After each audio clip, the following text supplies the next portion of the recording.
Then they plug. I don't know about them things.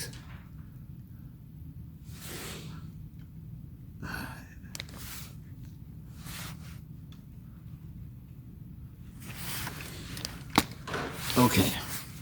That one's set to do which thing?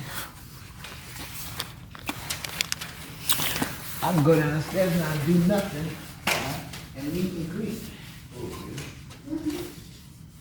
I want that. Check.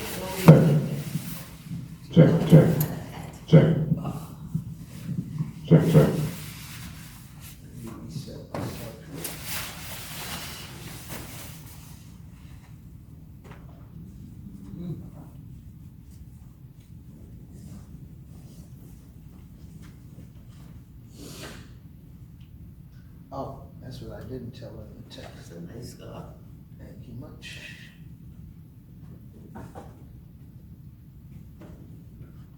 Somebody's cleaning out their closet. Huh? Somebody's cleaning out their closet. Okay.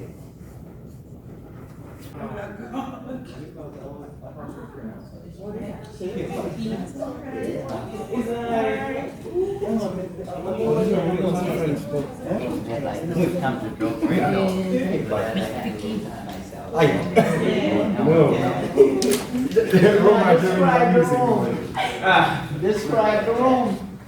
Oh, so it has red, burgundy chairs. And then there's, always chairs, but it's the others against the wall, and the windows are almost square with the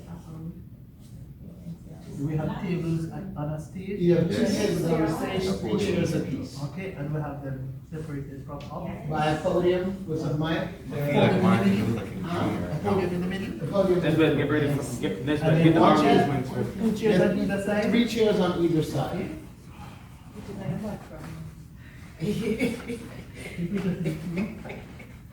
What's it say? I set me up. She set me up. Where the students, they're coming. So, the first six on the left, or six on the right. Six on the right, that's okay. No, front six, if you're facing, Yes. front six on the left, or six on the right. But then you come front on the right, you're. Okay, all right. Feels so pleasant to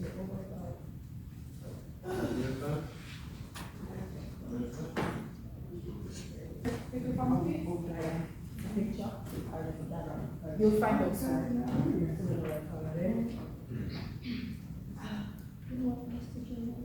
Still outside. Oh, yes.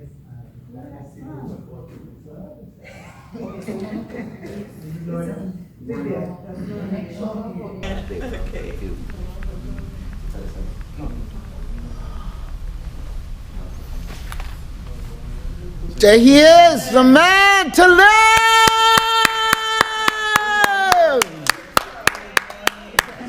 That's Miss Brenda.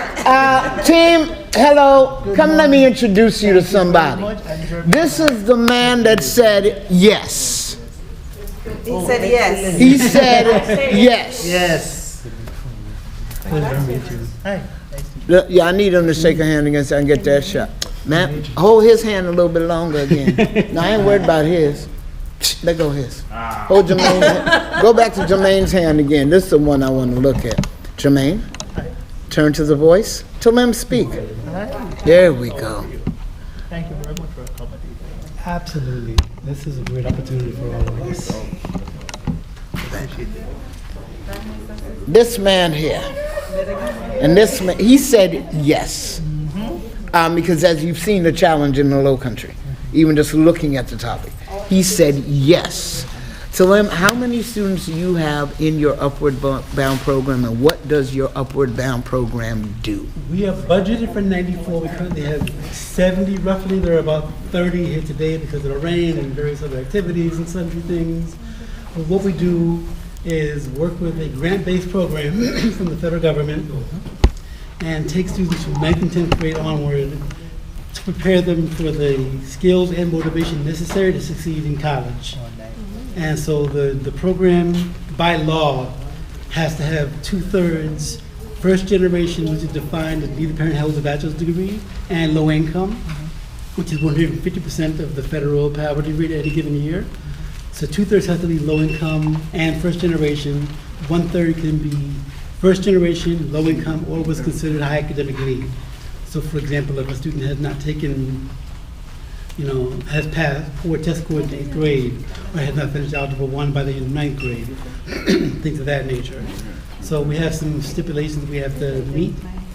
Our objectives are GPA, college graduation rate, but ultimately our job is to get as many students as possible to college immediately after high school and to graduate within 6 years. And are they all from Charleston?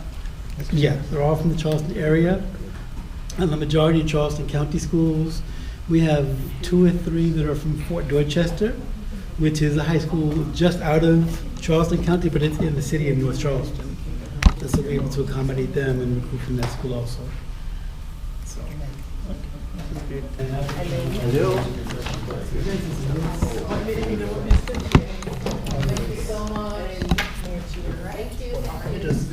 Let him set the mic. Make sure it's on. Just checking to see that. Hello? Yes, sir. Yes, sir. Hello? Yes, sir. Good morning. Good morning, good morning.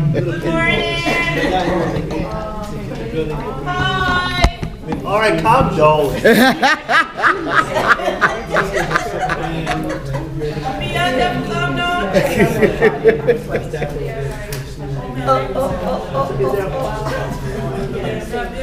There is a farm. Could you tell us the doctor?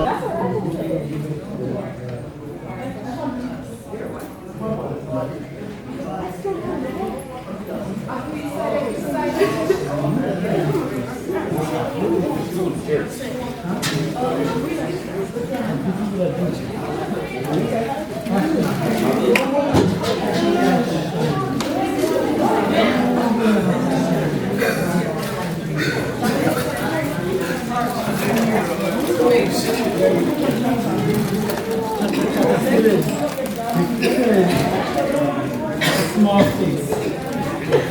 Come on, come on.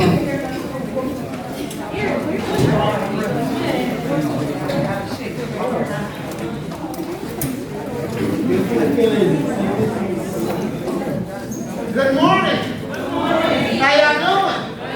All right now.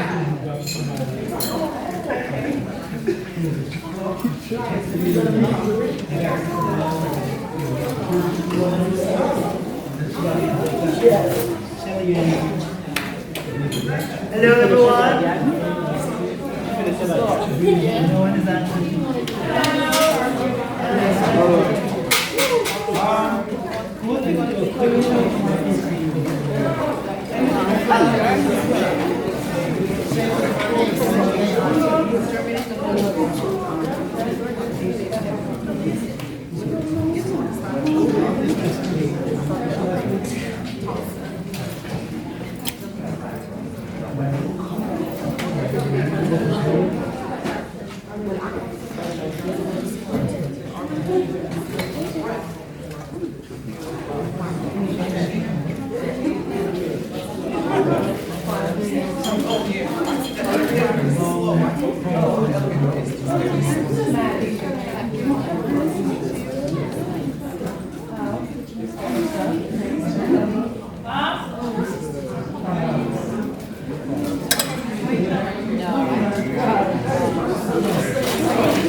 Somebody said they arguing. If you agree on that, you have to know how to correct it then.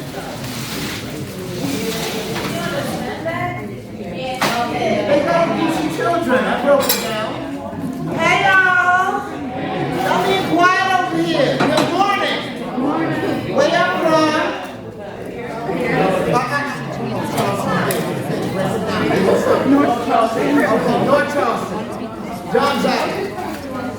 boss. Look, girl. North Charleston. Jump. Baby, I'm a come, you know. I'm the transplant.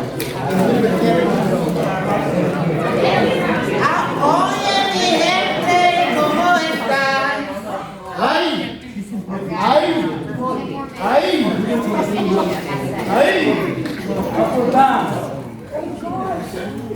Ladies and gentlemen, upward bound. What is happening today, just to reiterate, is we have a very special opportunity of people who have come a very long way to speak with you. And they've been in Charleston for about a week. Our good friend Brenda back there that we were speaking with, called me about 2 months ago. What's shorter than that, brother? Off track. You pulled it together. And asked me if I had an opportunity for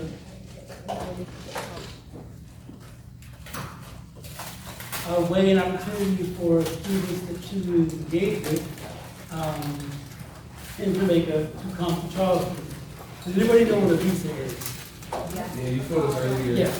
So a visa, for those who didn't hear it, is basically the opportunity to work or a school and a temporary travel permit, basically. And so the students were here today had visas that expired November 30th, but the opportunity they were supposed to have in Georgia fell through. We basically, their loss is our gain. And so I basically agreed to host them and have something put together. And since then it has blossomed, I think is the proper word, into an entire opportunity for them to actually do a cultural exchange. This entire week they've been to the Avery Center at the community, to the museum, and throughout the Low Country, just to do a learning experience, just like you're going to have a learning experience. When we take you to cultural, different activities, whether it's in New York City or North Carolina, we want you to learn, grow, and have opportunity to become a better person and a bigger person because of you. So hopefully because of today, you and they will have the same experience of becoming a bigger, better person because of this interchange. And that's what this is all about. Upper Bound is not just coming to school and getting good grades and going into college. It's about expanding your horizons so that you can be a better person inside and outside because of the experiences. And my goal as director is to provide like DJ exclusive kind of things where you can't get this anywhere else. When you go to school on Monday and you say that you met with a Jamaican debate team that came here a week ago and you basically had a chance to talk to people and they say, oh, I played Xbox, or I played my PS5. Who do you think is in better shape to be ready for college? So that's our job, is to provide you the opportunities. Your job is to take advantage of them. All right, so listen, but also talk. This is a dialogue. We're all African people for the most part, as far as the cultures. Delegation culture in Charleston and Jamaica, it's basically just not even that distant cousins. It's cousins. It's a quality response. It's a dialogue. It's a community experience. This is we want to use that foundation to get better today than when we started this morning. And with that, we're going to introduce Mr. Jermaine and Ms. Shelton, who are with the organization is welcome here, and we're going to explain further on the rest of the day. Thank you.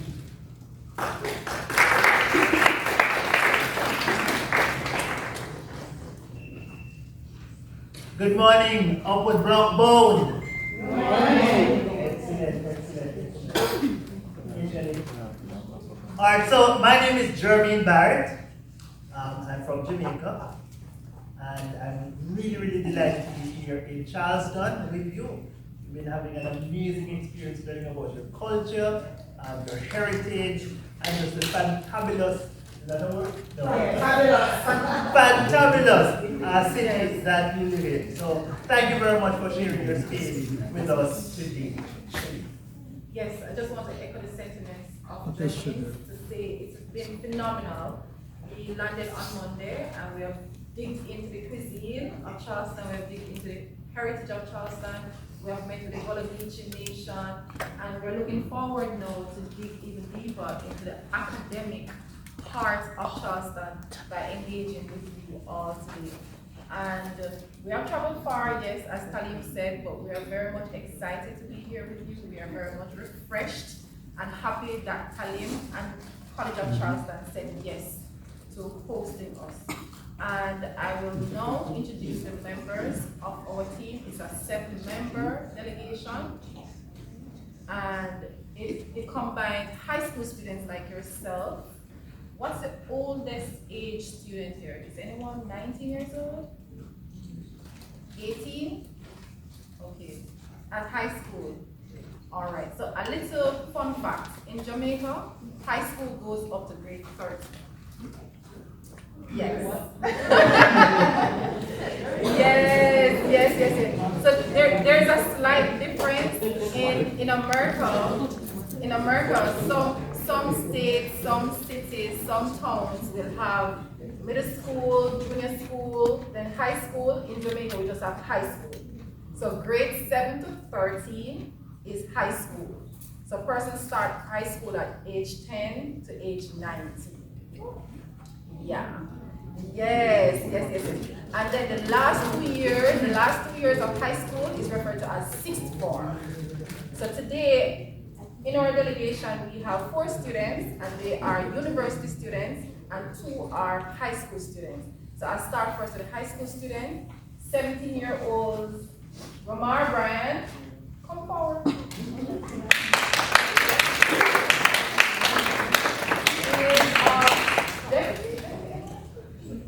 Deputy head boy of Martley High School, as well as track team captain. So he can run. Maybe it's gonna be the next Usain Bolt. We'll see. You all know Usain Bolt, right? Yeah. Right. And next we have Amaya Chambers. So Romar is grade 13, and Amaya is grade 12. Both Martley High School students, and Martley High School is located in St. Thomas. In America, you have states. In Jamaica, we have parish. So just as though you have the state of South Carolina, we're from the parish of St. Thomas, which is found on the eastern side of the island. And so they are both from Martley High School. And next we have past Martley High School students. We have biochemistry student, Sashana Morgan. She's studying at the University of the West Indies. And last but by no means least, we have Andre Nesbitt, who is a male nurse at Northern Caribbean University. Oh, male nurse student. Yes, and biochemistry student at the University of the West Indies. And to round out our delegation is the person who made these students bright.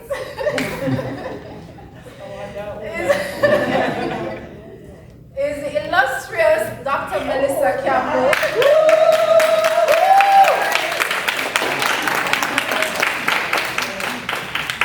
Don't look at her casual outfit. She's a lethal weapon. She's their teacher. She's the one who gets them pumping and going and get their speeches ready and get them prepared for a competition that we have in Jamaica that is called the Paul Bogle and the Warriors competition. So Paul Bogle is a national hero in Jamaica, and in St. Thomas, he's the person who really and truly fought for the rights of the people, which led to an independent nation. So just as the United States of America, just as though you have Independence Day on July 4, where you had to fight for your Independence Day, it was very similar, so we're all one family. We had to fight for our independence as well in Jamaica. He's like one of our founding fathers in Jamaica. Yes, right. So we named our debate competition of Paul Bogle, and they are the finalists and winners of the Paul Bogle and the Warriors debate competition that is staged in St. Thomas in Jamaica.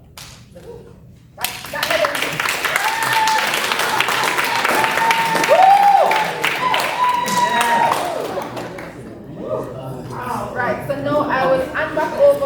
Jermaine, who will explain the proceeding today as it pertains to what we'll be doing in terms of public speaking and debating. Before Ms. All right, thank interject you for very 2 much, seconds. Shelly. 1 Give second. Shelly a round of applause.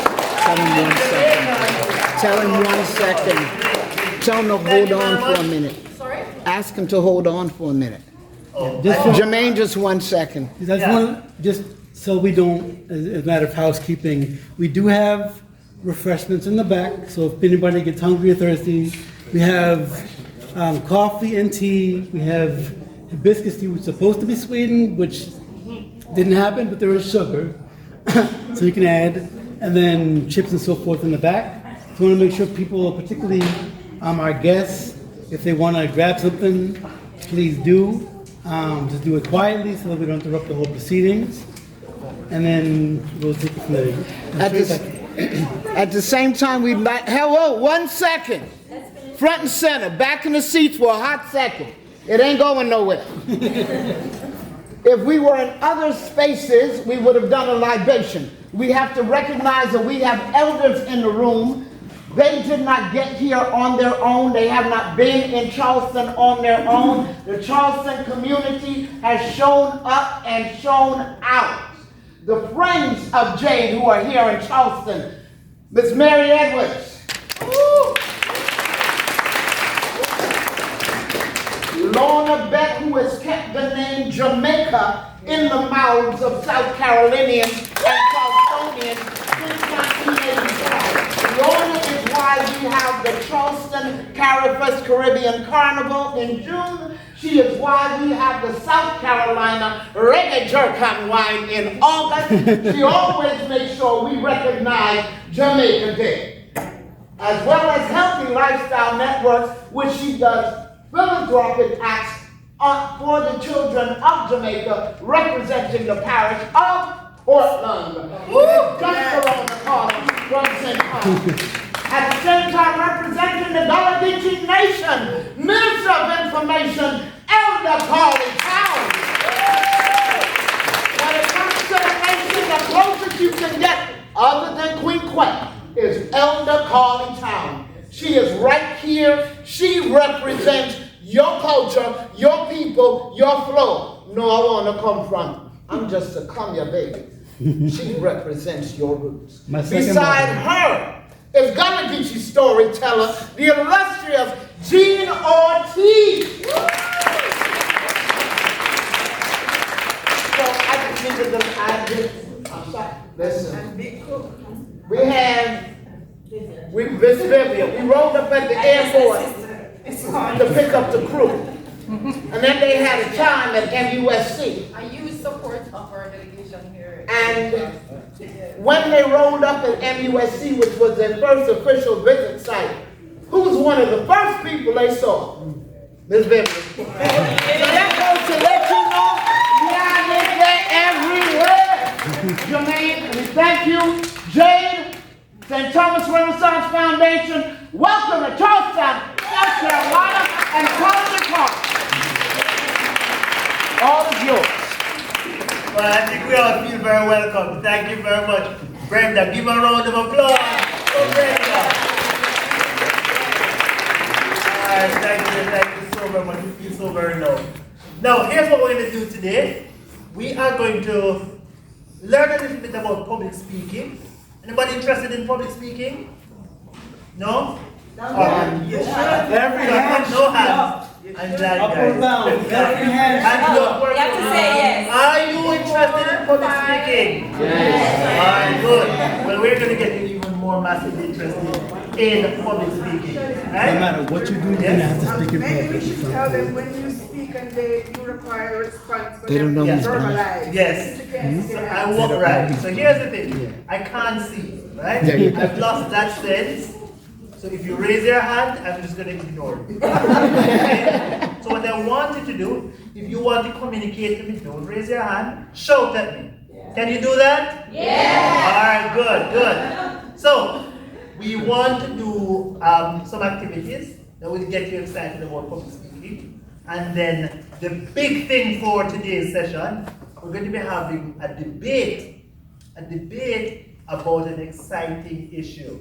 Does anybody know about feminism? Yeah. Does anybody know about traditional families? Yes. Well, we're going to talk about how feminism is undermining the traditional family, all right? And we have some Jamaican debaters who are going to lift the roof. Do we have a roof here? Yes. All right. We have a roof, right? We're going to be able to lift the roof, and you are going to be the adjudicator. You know what an adjudicator is? It's like a judge, right? You're going to help us to determine which of the two teams won the debate. Can you do that? Yes. All right, good. Now, all right. Now, here's the thing. I want for you also to appreciate that we have a lot of culture and a lot of special things that we do in Jamaica. And at the end, we're going to give you a taste of Jamaican culture because we have one of our debaters who will be presenting a piece, a poem. Is it a poem, Sashana? A dub poem? A dub poem, right? That's going to get you a taste of the islands. I have a question though. How many of you are debaters? Have ever debated? Verbalize. Huh? I see hands. Hold on, let me hear. All the debaters say here, here. Here. Okay, good. Good. All right. So, what we're going to do now is we're going to do an icebreaker. I want for two of you, just two of you, to come up and stand on my right, your left, and two Jamaicans, come up, two of my students, come up and stand on my left.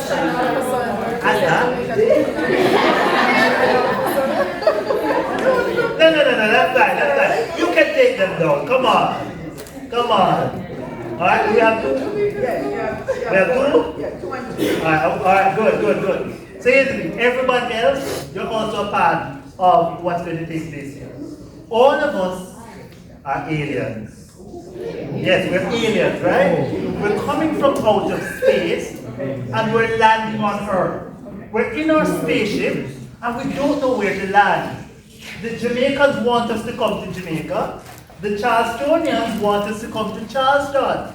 Yes? And they are going to convince us by giving us some information about why it is that we should come to their respective places, right? No. Hey, hold on. She's like, nope. Does somebody want to replace her? Alright, sure. So we have two Charlestonians here? And there are two Jamaicans here? Alright, let's go. So, who do we begin with? Who do you want to begin with? Jamaica? Charleston?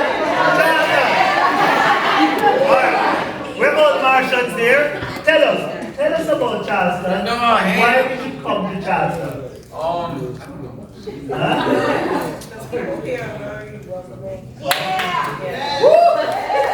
Alright. Oh yeah, I can testify also. I've never been here. What else? Yeah, you can work on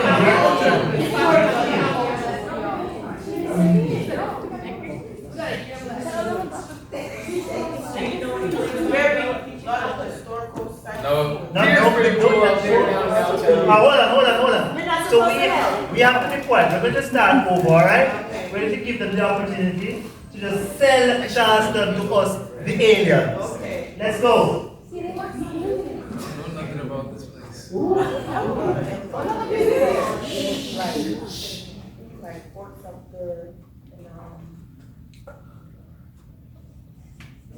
You can hear at the back? No. Well, let's get the mic. Let's get the mic. Let's get the mic. Good morning, Thursday.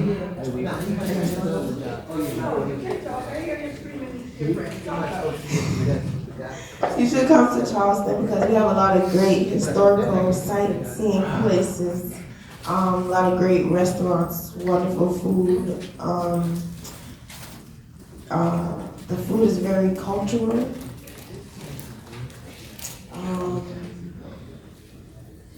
The people, they're very welcoming and kind. All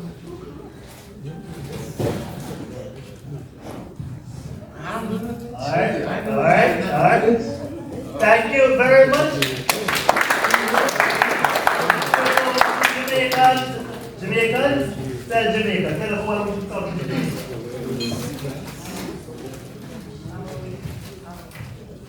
Now this is.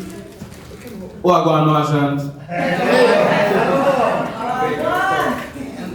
I'm the translator. What I'm gonna do is, I'm gonna talk in patois. Mr. Chan is gonna come and translate. Alright. Alright, so what about Martian? Hello, Martha. Listen, Jamaica, what? Hey, Jamaica is cool. The beach they're nice, the people they're nicer, and the food is the nicest. The beaches are nice, the people are nicer, and the food is the nice. But now, like, as on the touchdown, we're not gonna realize, you know, even the breeze is different down there. We're not gonna lie.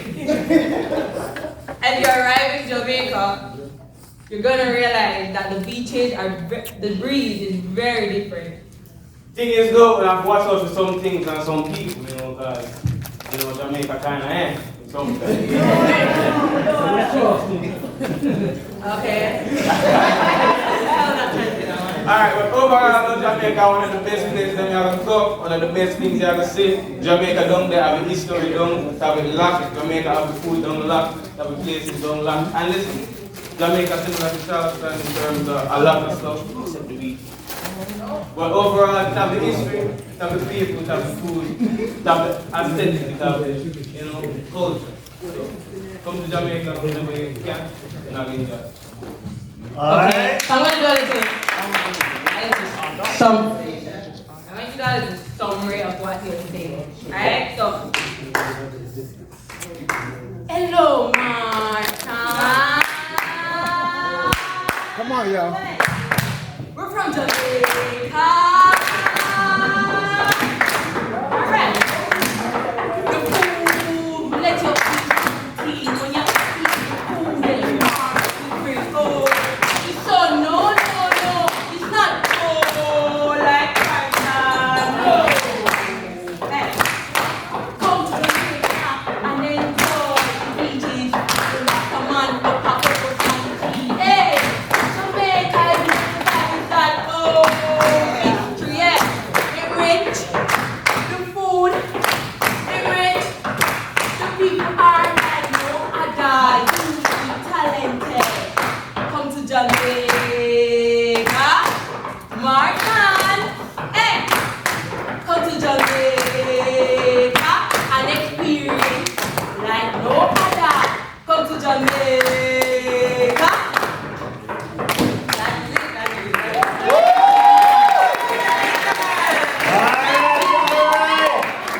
Martians, calm down. Alright, now. We have to make a decision, guys. Jamaica.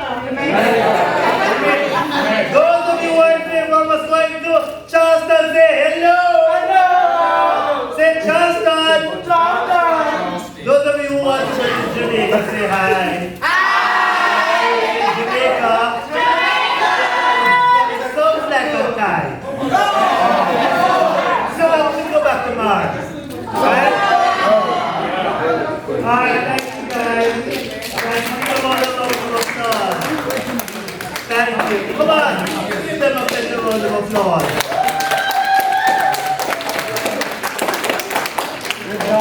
Alright, so here's the thing now. We're going to shortly get into our debate, and then I leave my talk with you about public speaking, its importance, and give you some strategies as to how to do it well near the end. Alright? So we want to get into the exciting part of today's session.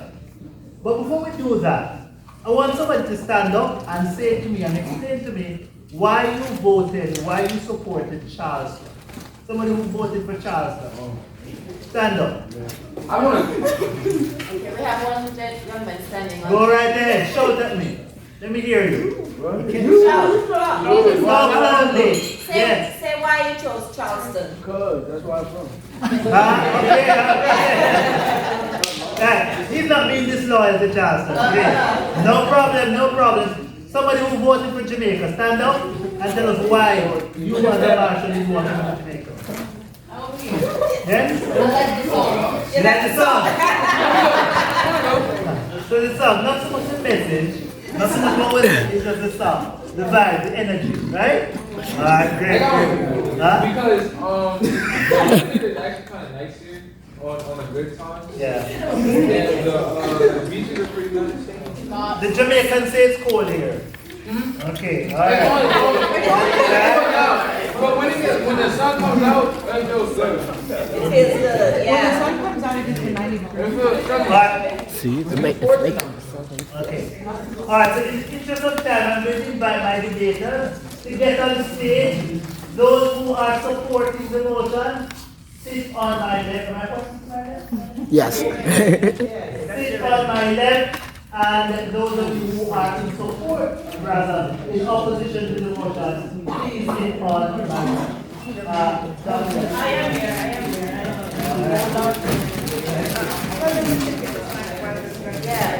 We're going from your snap right now, guys. The thing has short in the mission. Hello? Hello? Hi? Okay. What's the name? Okay.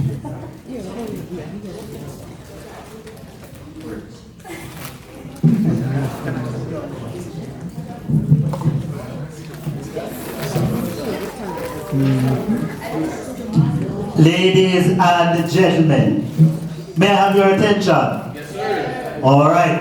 We are about ready for the main show, the Great Debate, the Great Charlestonian Debate, featuring two teams from Jamaica, from the Great Parish of St. Thomas, Jamaica. Yes, indeed. And you would have just been introduced to them, so we can pass that part of the program, right?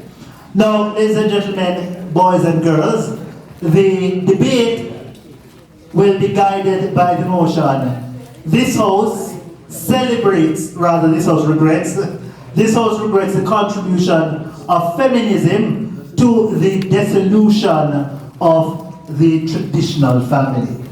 Did you hear that? Yeah. This house regrets the contribution of feminism to the dissolution of traditional families.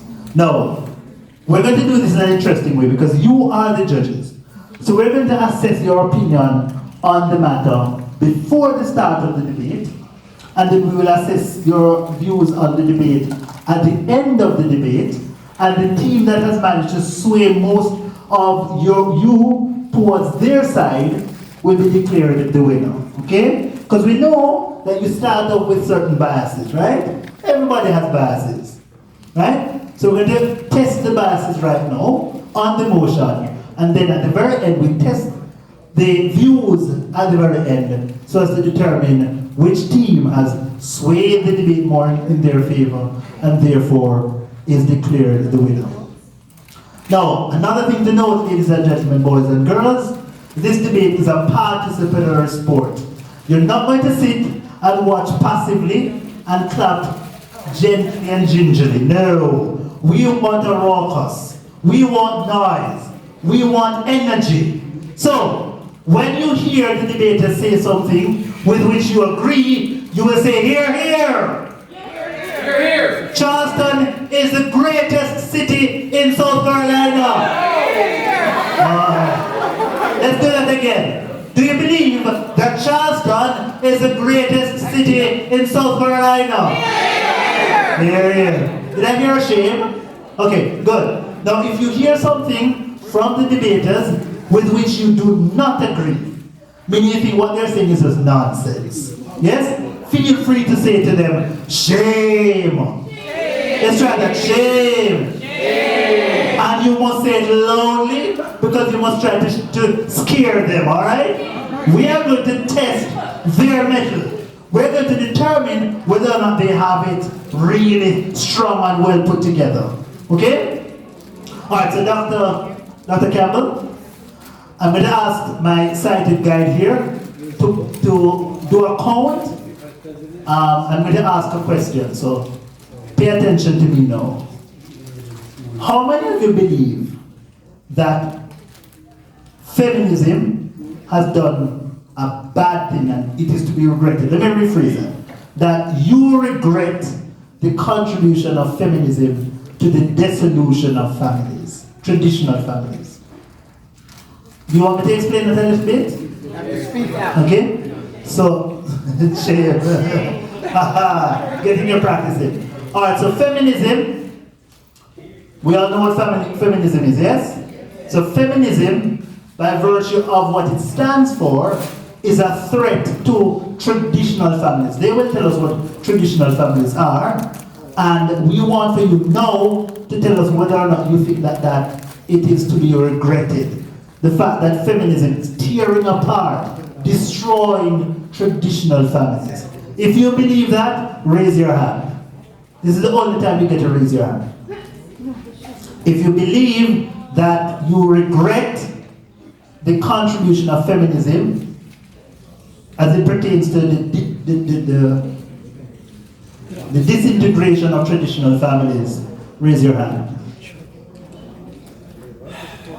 Keep them up, keep them up. Keep them up. We're going to make a note of that. 3 persons, okay? So 3 persons regret the contribution of feminism towards the dissolution of traditional families. Okay, how many of you put down your hands now? Okay, so feminism is this movement, is this belief system that advocates for the empowerment of women, and it generally purports that women are being disadvantaged, women are facing oppression, and women must do things for themselves, and the society must be configured in a way to empower women. Yes, to uplift women. That's generally speaking. I hope I'm doing service to what feminism is about. So that's what feminism is about. And then feminism tends to, at least nowadays, tear apart, destroy traditional families. Okay? Do you know what's traditional family? Do you know what a traditional family is? Okay, I'm gonna expose it to a view that you're going to come with. A traditional family is a mother, a father, and children. Okay? There are other kinds of families, right? And traditional families are what are being destroyed or being reduced. The numbers of traditional families are being reduced because of feminism. Alright, so let's do that again. Let's poll again. How many of you find it a bad thing that feminism is having that kind of effect on traditional families? Raise your hands. Raise your hands once again.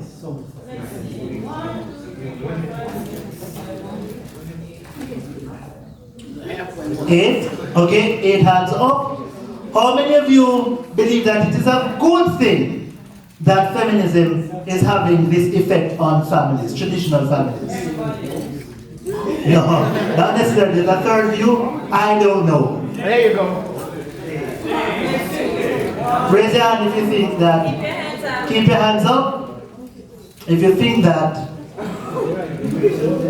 feminism destroying traditional families, that it's a good thing.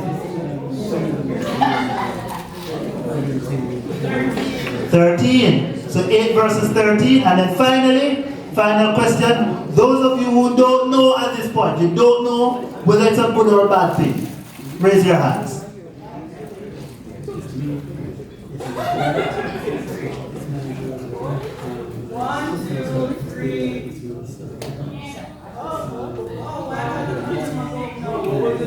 No, you have to vote only once, guys. Vote only once. 4? Okay? So we have 8, 13, and 4. Okay, good. Voting is closed. Thank you very much. Now, ladies and gentlemen, at this time, we call upon the first proposition speaker. Who's that? Andre Nesbeth, to open the debate. Hear, hear! Hear, hear!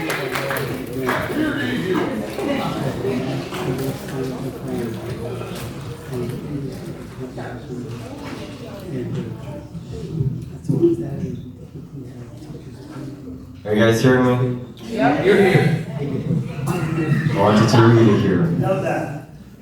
Alright, hi everybody. So I shall begin.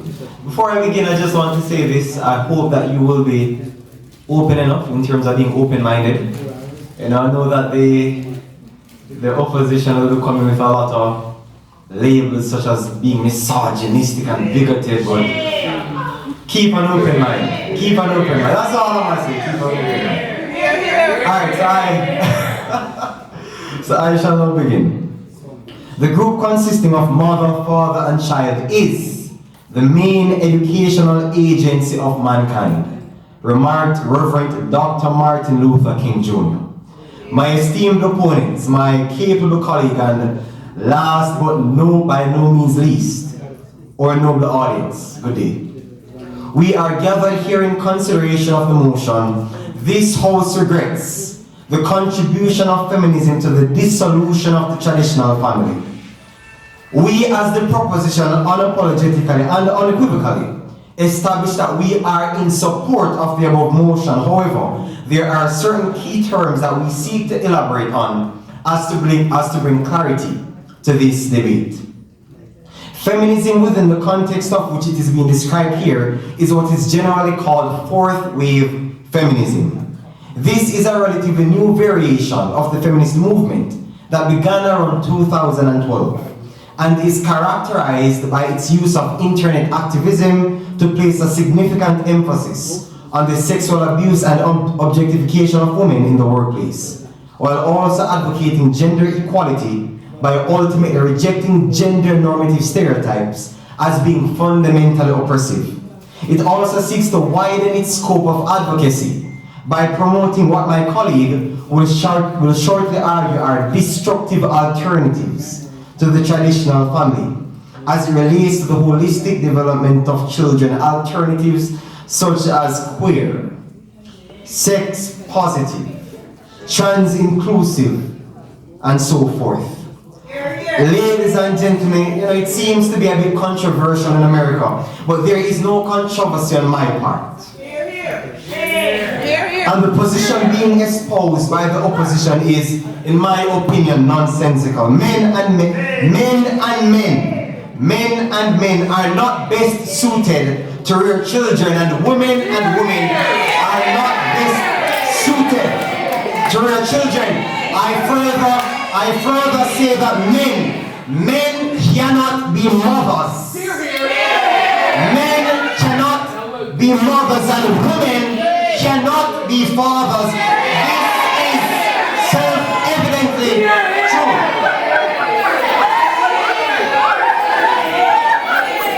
And to pretend otherwise is A, scientific and respectfully a joke. The proposition concedes, however, that it is in no wise attempting to undermine or disregard the various strides of the feminist movement. Specifically, fourth wave feminism has achieved, for example, providing equal opportunities and footing for women in the workplace, providing a voice for women who are marginalized and abused, the advocacy for reproductive rights. These are all noble and empowering pursuits, and so the proposition is not against. The proposition is not fundamentally against these things. And we further say that there are far more noteworthy achievements that time would not permit to be mentioned.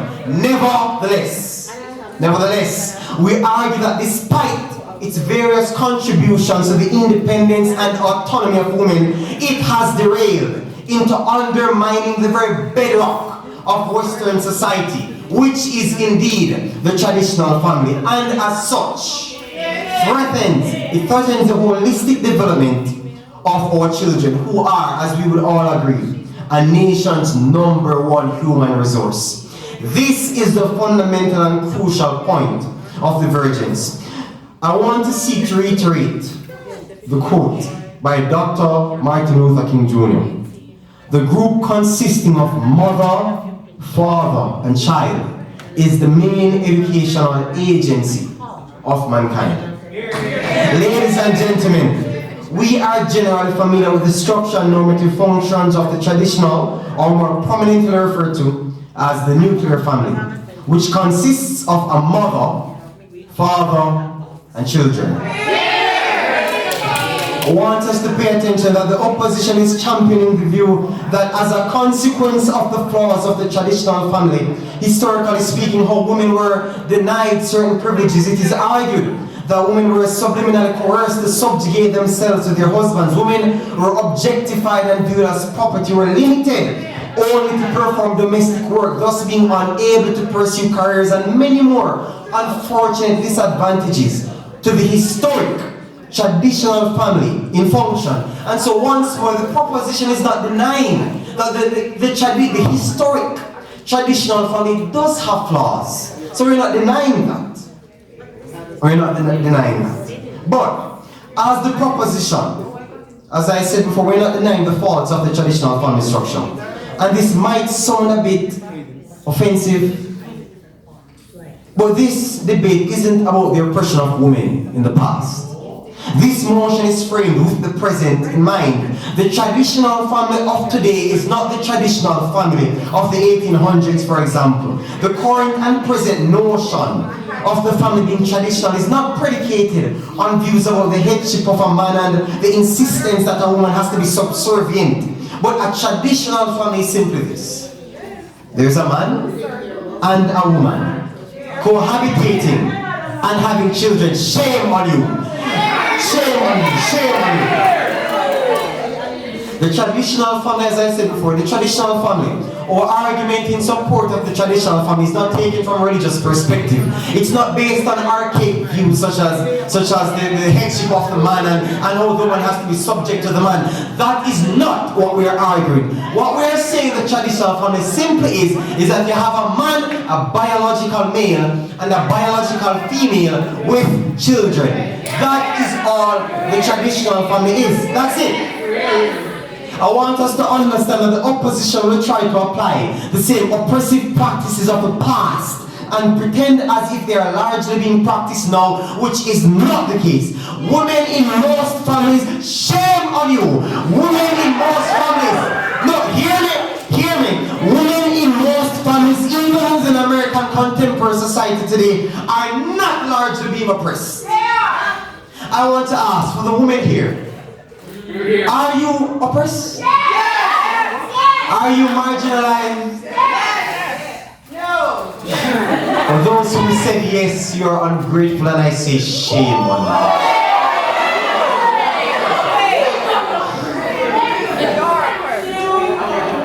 The argument is this: if the opposition should argue that nothing has changed as it relates to the oppression of women in the family, then I would ask, then what was the purpose of the whole feminist movement then?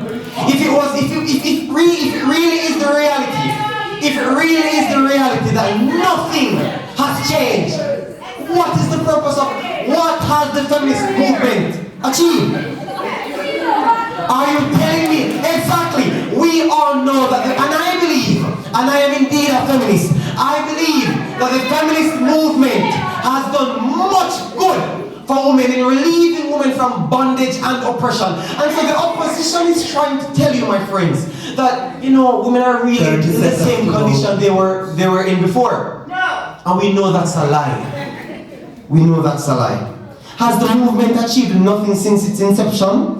If women are largely still being oppressed right across the board, that would be synonymous with saying the feminist movement has achieved nothing significant to relieving the oppression of women. My second substantive, motherhood within the framework of the traditional family seems to be fundamentally oppressive. Women are discouraged from pursuing marriage, child rearing, and even having a family. And even if they do, it's happening much later in life. This is not an argument of trying to reduce women to just the role of reproduction, but it is to highlight that women are essential to our society. Women are needed, and I can share a personal experience. I lost my mother at a very early age, and it was indeed rough. It was hard, but I am telling you that women are indeed crucial. What they are saying is that women don't need to have children. Women don't need to have families, and I'm saying that is ultimately detrimental on a societal level. I want to say this in an article by the World Economic Forum written in 2021. It is stated that the United States of America has seen a 50% decline in birth rates between the 1950s to 2021.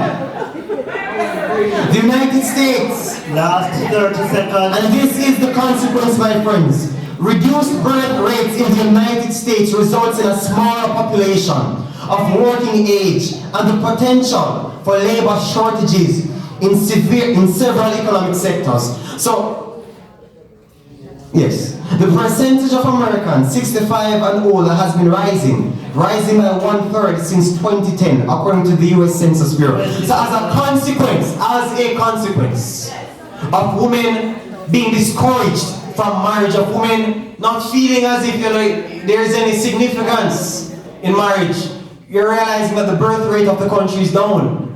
And so you realize that the age persons are getting older, but there aren't really much children, and so you realize that a lot of persons then, a lot of young persons are not going to be in the labor force. To conclude,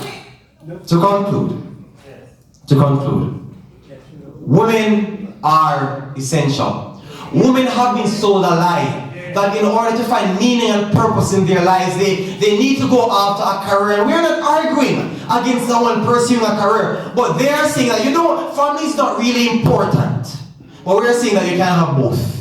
And we're saying that a woman is biologically and cognitively suited for child rearing, and that is where I rest my case. Indeed. Ladies and gentlemen, our debate is off to a fine start. Do you agree? Wow, indeed. Thank you so very much, Andre Nesbeth from Jamaica. Give him a round of applause. And now, ladies and gentlemen, the ladies, they were silent, but I tell you, they have something to say. At this time, I call upon the first opposition speaker, Amoya Chambers, to present her opposition case. Here. By the way, you all are doing very good. Very good. Here. Shame.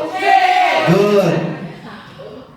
Good morning, everyone. So before I delve into my speech, I believe it is important to know that side proposition was promoting strawman. That is the act of promoting claims which we, side opposition, did not state. Right?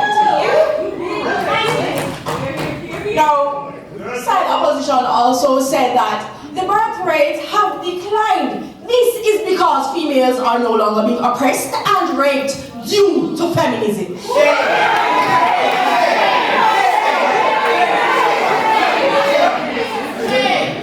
Esteemed audience members, friends, today I rise to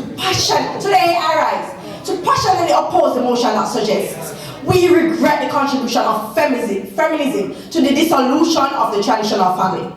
We acknowledge and proclaim the insidious flaws inherent in the patriarchal model of the traditional family. Gender-based violence, women being seen as coverture, and the devaluing of women's contribution to family life as compared to that of men, just to name a few. Comrades, before we damn feminism, as the proposition is intent on doing, it is essential to recognize the positive transformations brought about by this movement.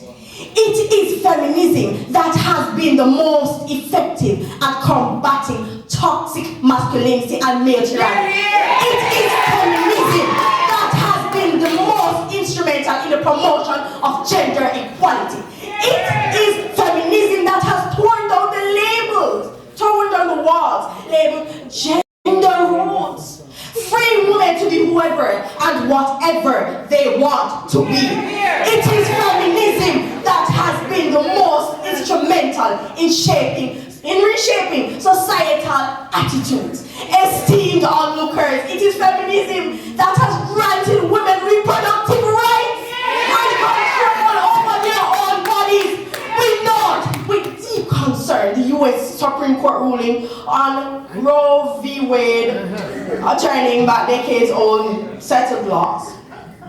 Now on to some definitions. Feminism is a broad social and political movement that advocates for gender equality and women's rights. It seeks to challenge and rectify historical and contemporary gender inequalities in various aspects of society. including education, employment, politics, and family life. The term dissolution of the traditional family suggests changes or challenges to traditional family structures. This might involve a shift away from traditional family norms, such as the nuclear family model where a husband, a wife, and the children live together. It can involve changes in family dynamics, roles, and relationships. Let us first address the patriarchal model that feminism sought to dismantle. The traditional family, characterized by a patriarchal structure, confined women to the role of coverture. This concept epitomized a legal framework where married women were considered the property of their husbands, devoid of legal identity. Their husbands were subsumed under the authority of a male head. Their rights not accepted at this time. Their rights were subsumed under the authority of the male head of the household, perpetuating a system of subjugation and inequality. Friends, we know the opponents might think that this is a bygone era. Well, I say to you that this is not actually the case. UNFPA Caribbean Gender-Based Violence Research showed that recent studies conducted in Grenada, Guyana, Jamaica, Suriname, Trinidad, and Tobago indicate that 27 to 40% of women reported to have experienced violence at the hands of their partners. Domestic Violence Intervention Jamaica, UNDPA, multiple country gathering research that shows Jamaica remains a hotspot for domestic violence and states that nearly 1 in 3 women have experienced gender-based violence at a prevalence rate of 27.8%, while 1 in 4 reports experiencing intimate partner violence in their lifetime. This was only last year's survey, not accepted at this time. See? Proof of male oppression females. Proof.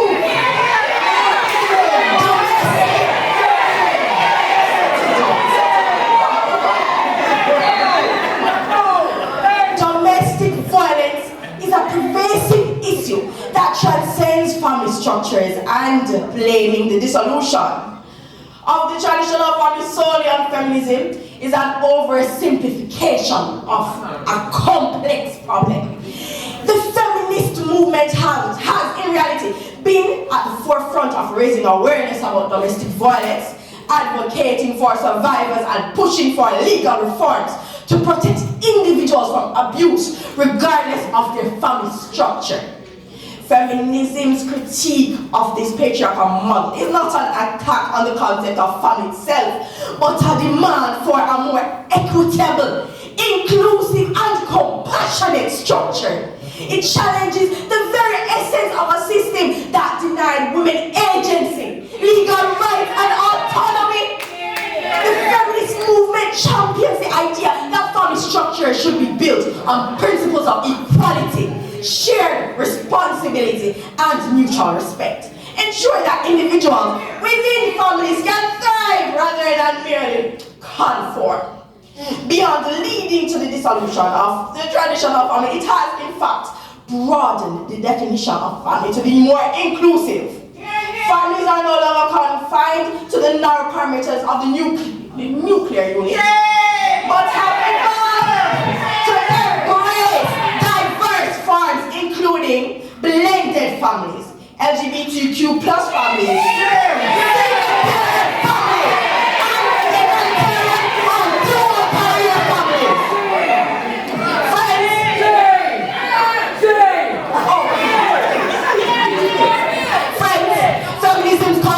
have undeniably contributed to our society immensely, and it has propelled the traditional family to new roles. But though feminism has the capacity to subdue the flaws of the traditional family model, what it is unable to change the problems. What it is unable to change is the significant problems in the traditional family. That is the biology. We all can concede that biologically men are generally the strongest of the two genders. Human communities applaud strength, and it is directly associated with leadership. We value leadership when it is connected to strength. It is therefore natural that the man in the family is thus vested with leadership. But this means that others around him, like women, become subservient. The tendency to associate leadership to strength is fixed in the human psyche that cannot be solved by feminism. Therefore, the solution is to aim for a better family structure that not only supports equality of women, but is also in alignment with changing values and desires. The traditional family has been fixed time and time again, especially by feminism, but we have to acknowledge the irrefutable fact that it has flaws that cannot be fixed. And the only logical solution is to shatter this the only logical solution to fix the shattered concept that is the traditional family is to dismantle it entirely.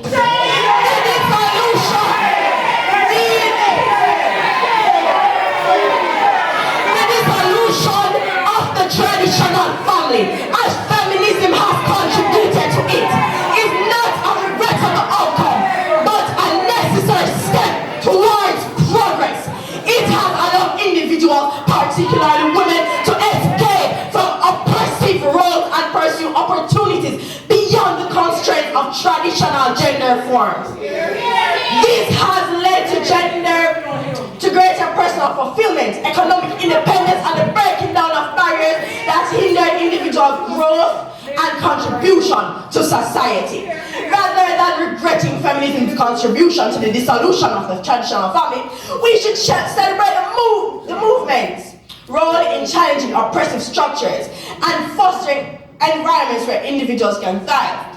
The evolution of the family structures is not a loss, but a gain in diversity, inclusivity, and the promotion of fundamental human rights. It is through embracing these changes that we move towards a society where families are built on principles of equality, love, and mutual respect. The opposition temporarily rests. Thank you. Oh, wow. Oh, wow.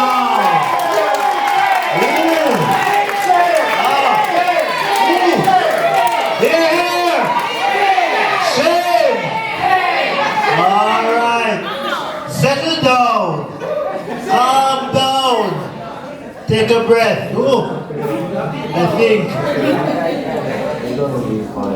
I think by the end of this debate, we won't have a roof. I think the energy in this space is so intense. I think our Jamaicans have brought their A game. Yeah! Wow. Wow.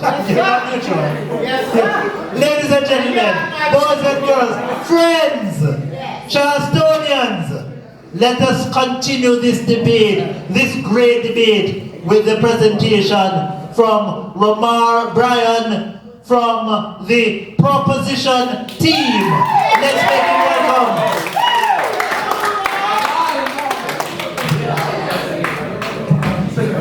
Come on, do better than that. Let's welcome Romar Bryan.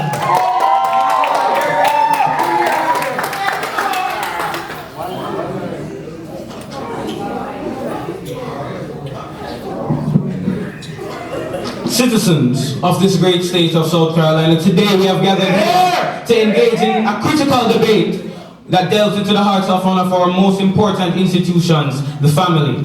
To reiterate, this House deeply regrets the contribution of feminism to the dissolution of traditional families. The concept of family has evolved significantly over the years and has given rise to a plethora of alternative family units. In this discourse, we will explore the possible alternative family units that can occur and analyze their detriments. Furthermore, we will examine the enduring relevance of the traditional family as the best model for societal stability and progress despite certain imperfections. Before this, is important to address some inaccuracies in our opponent's arguments. First of all, you guys clearly did not listen to my first speaker because we conceded the fact that there are many imperfections in the old traditional family system. But what we did say was that the family unit has evolved. Look at these girls here, they're an example. They are women standing up and speaking. What does this prove? What does this prove? This proves that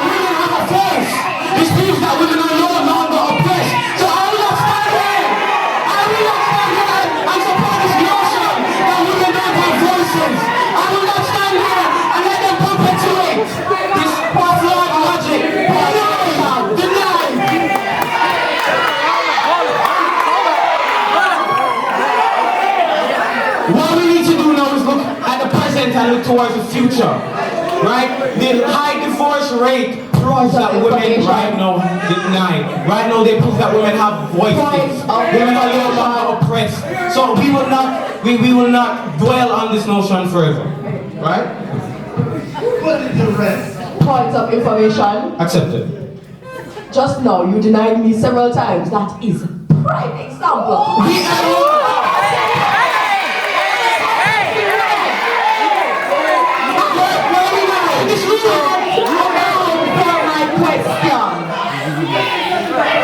You said that us being here, us women being here, is a prime example of us not being oppressed any longer. Are you a woman? No, I'm not. Exactly. So how can you say that we are being oppressed? We aren't being oppressed. How can you therefore say that we aren't being oppressed if you are not experiencing what we are experiencing? Have you got sufficient enough insight to say you can decide before you come here and tell your speech? Okay, question. Is it impossible for... Hold on, question. Is it impossible for a white person to sympathize with the struggle of blacks? Even though, no, it's not. It is possible.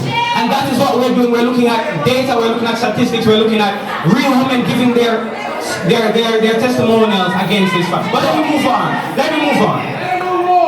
Feminism, particularly the fourth wave of feminism, has ushered in a new alternative family structures. These structures include, and not limited to, single parent, but particularly single mother homes, same-sex families, trans families, cohabitating families, and polyamorous families. The opposition has commenced a blistering attack on the traditional family, and have made baseless claims stating that these families do away with the oppressive and restrictive institution that is the traditional family. However, our stance as the proposition is that these efforts to replace traditional family are in fact introducing an institution significantly more flawed than the system that we already have. The studies I will be quoting may be jarring to some, but they are unequivocally true. Here are some presented by the National Library of Medicine, and I urge you to do further research on your own. In recent years, married and cohabitating gay and lesbian couples have acquired children through artificial insemination. Research published in 2010 demonstrated some negative consequences to donor-conceived individuals. On average, young adults conceived through artificial insemination were more confused, felt more isolated from their families, and were experiencing more psychological pain. They fared much worse in areas such as delinquency, drug abuse, and depression. Point number two, men in gay unions are now seeking biologically related children through the use of surrogate mothers. A 2013 study showed that children conceived through surrogate mothers compared to children born through natural insemination they have signs of adjustment problems, behavioral issues, and they are aggressive and antisocial. These studies proved by the research presented by my first speaker indicates the intrinsic differences between males and females, and why mothers, and just as importantly fathers, yes fathers, are vital to the lives of children. In reiterating my first speaker's point, both biological parents have roles in child rearing and supporting the family. Generally speaking, children need their mothers to provide emotional support as nurturers to allow them to develop into empathetic and emotionally intelligent adults. Fathers decline. Fathers, who are just as important, serve a vital role in creating a safe and healthy environment for children to be children. Allowing them time to develop, and let's face it, this is a very easy point to prove. Why do we see so many fatherless young men from inner city communities turn to gun violence? This is in large part due to the fact that they are required to grow up too fast. Many times they have to turn to guns to protect themselves and their families. Many times they have to turn to guns to provide for themselves and their families. This is due to the lack of fathers. Without fathers who provide a safe and hospitable environment for children to be children, for children to grow as children. Do not let your opponents present. They want broken children from broken families, creating broken societies, and further breaking our world. In spite of the buzzwords and anecdotal evidence used by our opponents to downplay the value of traditional family, Let me show you some more research that shows how irreplaceable it is in the life of a developing child. 3, this is my third point. A groundbreaking study from University of Texas found that young children of parents who had same-sex relationships before the subjects had reached the age of 18 were more likely to suffer from a broad range of emotional and social problems. In a 2015 study, used a representative sample of 207,000 children, including 512 with same-sex parents from the United Nations, and emotional problems were over twice as prevalent in children from same-sex families compared to traditional families. Number 5. A 2013 Canadian study analyzed data from a very large population-based sample revealed that children of gay and lesbian couples are only about 65% likely to graduate from high school compared to children of married and opposite-sex couples. These girls in these situations are more apt to struggle academically than even boys. The reason I use all of these examples, these are the facts, people. These have been proven, these have been studied, these are the facts. The reason why I use these examples is to properly drill into each and every one of us that progressive families cannot replace traditional families because they are the backbone of society. Right? The families being put forward by these. Listen, and to be clear, I'm not against these families. But I am tired of the stupid notion that stipulates that these alternatives are in any way better or comparable to the traditional family. Because the traditional family is what built the world. Now I will go some quick points into why the traditional family is better. Traditional families provide strength and consistency and stability. Strong ties between its members. Point of information. Members will have stronger ties than poly relationships and cohabitating families. Number 2, financial stability. Double income, or even more traditional setting where you have a working father and a stay-at-home mother, which will both contribute immensely to the financial stability of the family. These provide more economic stability for children and families, especially over the single mother family, because that one we all know that single mothers are struggling in this country. I want all of you single mothers to resonate, to think. I want all of us to think of a world where all our single mothers would be cared for, a world where all our single mothers would be provided for, and a world that overall would just be more, fundamental and looks forward to this family month. Final one is health and social benefits. Children in traditional families generally are less affected by abuse. 30 seconds. Right? These families tend to lend better to effective socialization than more progressive forms of family. And the final thing that I will say is that what the traditional family model also does, and this is one of the main things, it lends to the biological and cognitive differences between men and female, and men and women, male and female. Right? Males are more, males tend to direct, based on personality, males tend to be more protective, they tend to be more assertive, they tend to stand up more, which, as I stated before, lend itself for them to create a safer environment for children. Women tend to be more nurturing, more kind, which tend to lead to better emotional intelligence in children. And that is the main plus of the traditional family. Lends intense or cognitive differences, because, and in closing, males and females are different. Males and females have different roles. We have not said once that women should not have the choice. We fully stand for that. We fully stand for that. But what we need not deny is that men and women are different, and both of us have roles in this traditional family, which is the building block of our society. Thank you.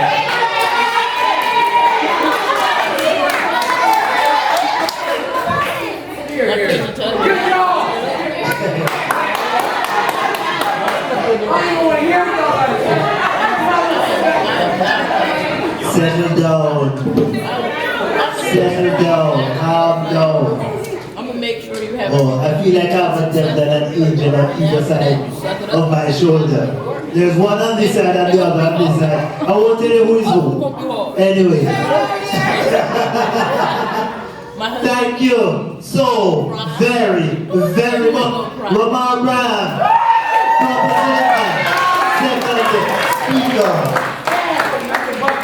No, ladies and gentlemen, boys and girls, friends. I don't feel your parents doesn't bother me at all. I want you to save your voice boxes, alright? I noticed that you don't like the propositions case, right? I want you nevertheless to listen to them and be a little bit more charitable to them. Anyway, at the end of the second opposition speaker, Sashana will present. That is from second opposition.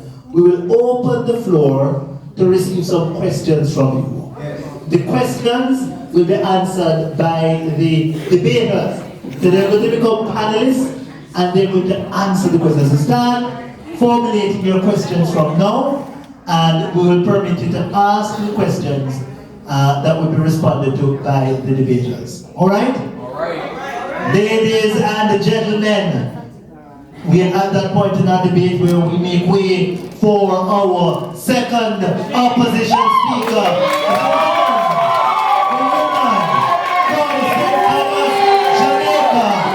Now studying at the University of the West Indies, Lorna. Let us make welcome Sashana! Sashana!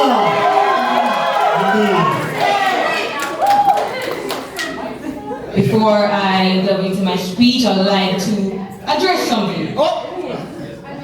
Proposition. Yes, the family model has evolved. The traditional family model of yesterday is not the one that we have today. But proposition, you ignore the fact that it is embedded in the human psyche to associate strength with leadership. Biologically, males will always be stronger than women, and thus true equality will never be achieved in the traditional model.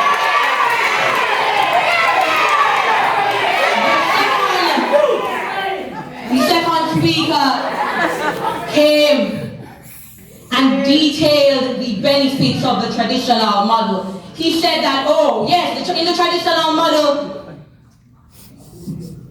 financially, it's a lot more stable, right? We have a breadwinner and we have the woman staying home. But proposition, wouldn't it be a lot more stable with a woman working?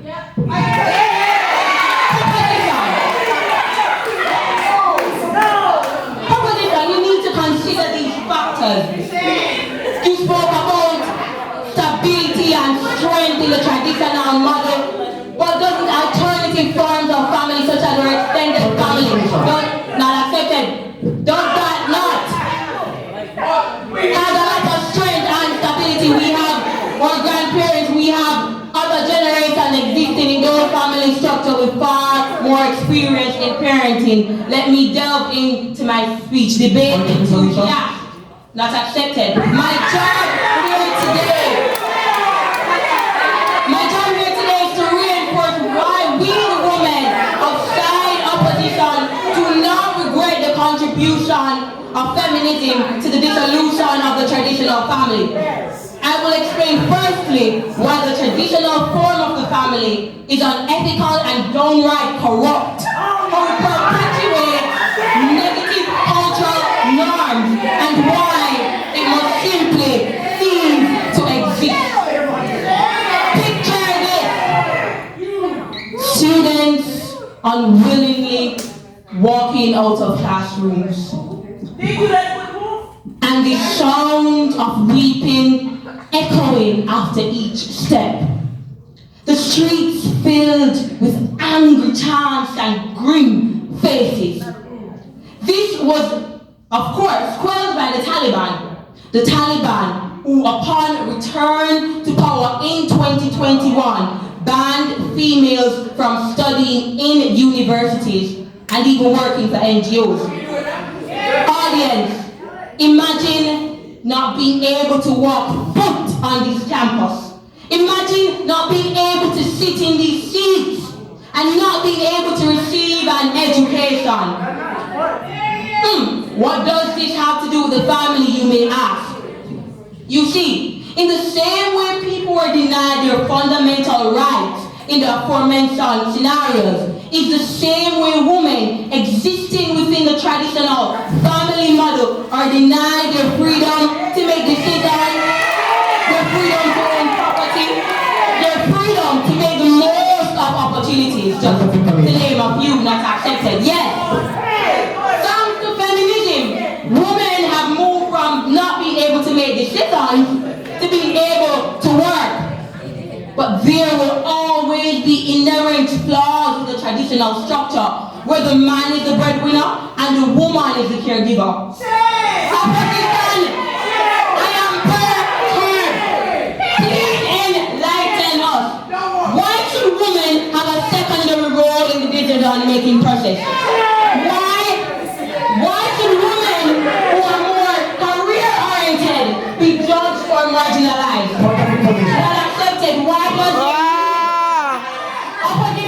Why does there need to be an unequal distribution of household labor in the first place? The traditional family opposition, let me clarify, I'm not here to make claims. I'm not here to bring about a straw man and tear down things that you've said. I'm asking genuine questions. The traditional family has always been a vehicle for oppression. For example, it brings about a conflict of interest where while the woman juggles demanding child-rearing activities and making something of herself, a man, on the other hand, is privileged to have the freedom to work and develop an illustrious career with no such obligations. This imbalance leaves the woman facing a double burden of managing both domestic and professional responsibilities. Not accepted, this constrains women's opportunities and freedom in the wider society. How unethical, how unfair are women being subjected to this condition prescribed by the traditional family, not immoral? Now to my second substantive. Culture is an essential part of life and society. It shapes our norms, beliefs, values, and attitudes about the world around us. The traditional family model significantly affects culture. Culture is learned and passed down from generations to generations.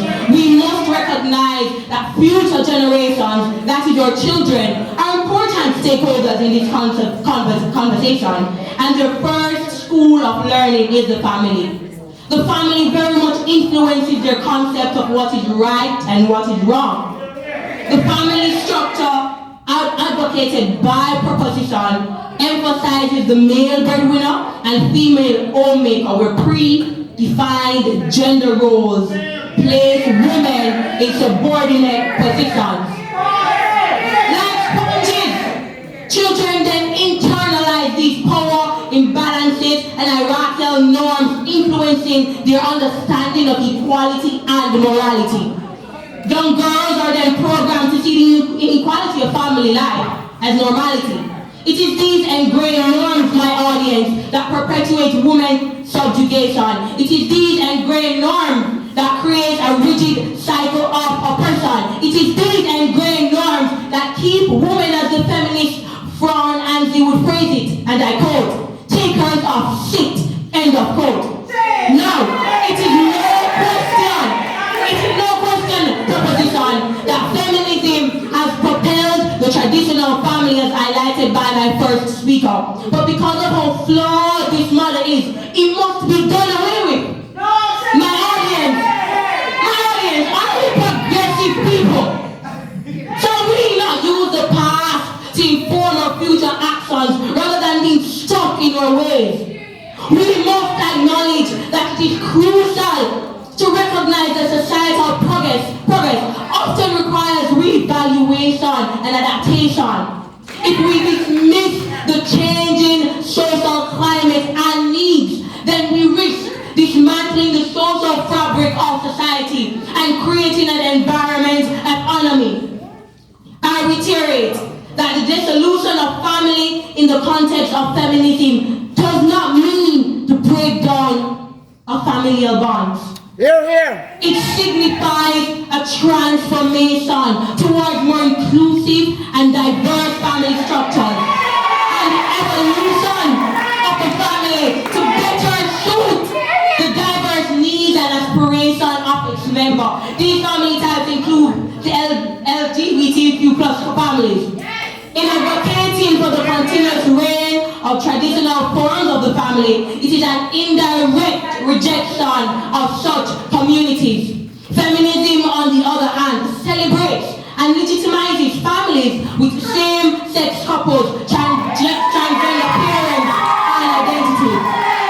These families provide an environment where children learn acceptance, diversity, and the importance of love over traditional norms, resulting in far more emotional, intelligent children who can exist in such a diverse and complex world. Secondly, egalitarian partnerships. In these partnerships, responsibilities and decision-making are shared equally between partners, regardless of gender. In this family type, both partners are able to pursue careers and share domestic responsibilities equally. This fosters a sense of teamwork and mutual respect, providing role models for children that challenge these traditional gender roles. On our side of the house, we strongly recognize the reality of the world that we live in. Humans are unpredictable in nature, and so a utopic view will not hold nor fix instability. Feminism recognizes blended or step families. It supports families formed through remarriage, blending biological and stepchildren. This is a celebration of the building of new bonds, family resilience, and the acknowledgement of the changing dynamics of family life. Feminism also recognizes that single-parent families can indeed thrive outside of the nuclear family model, challenging the notion that children require both a mother and a father. Feminism supports the autonomy, decision-making, resilience, and flexibility in the family structure. Friends, let me remind you that this traditional form of the family that proposition advocates for is downright corrupt and unethical. It perpetuates negative cultural norms and should be dealt with. Audience, proposition, this debate is not about regretting the dissolution of a static model, but celebrating the emergence of families that are dynamic, supportive, and most importantly, reflective of the evolving needs of our society. Let us reinforce the principles of feminism, recognizing that in breaking down the walls of tradition, we build bridges to a future where every member of the family is free to define their own path. Unburdened by the constraints of yesterday's expectations, I rest this case.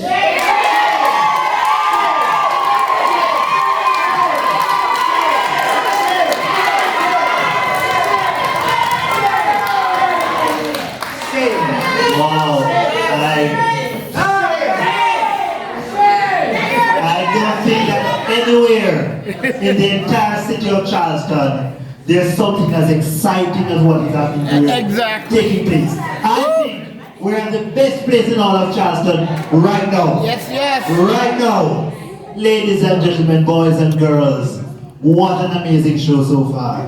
And it's not done yet, because we're going to go into our Q&A section, and then we'll have a final salvo from the Titans, the gentlemen.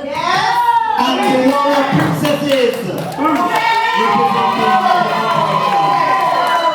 Oh my God. So, I want for somebody actually, I'm going to hand you this mic, and I want you to coordinate this section. I want for you to come up, ask your question, and then direct your question to, yes?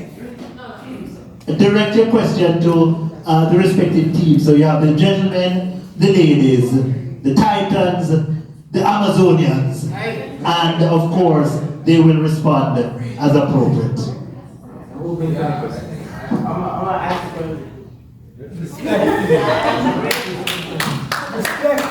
Okay, question time from heated audience.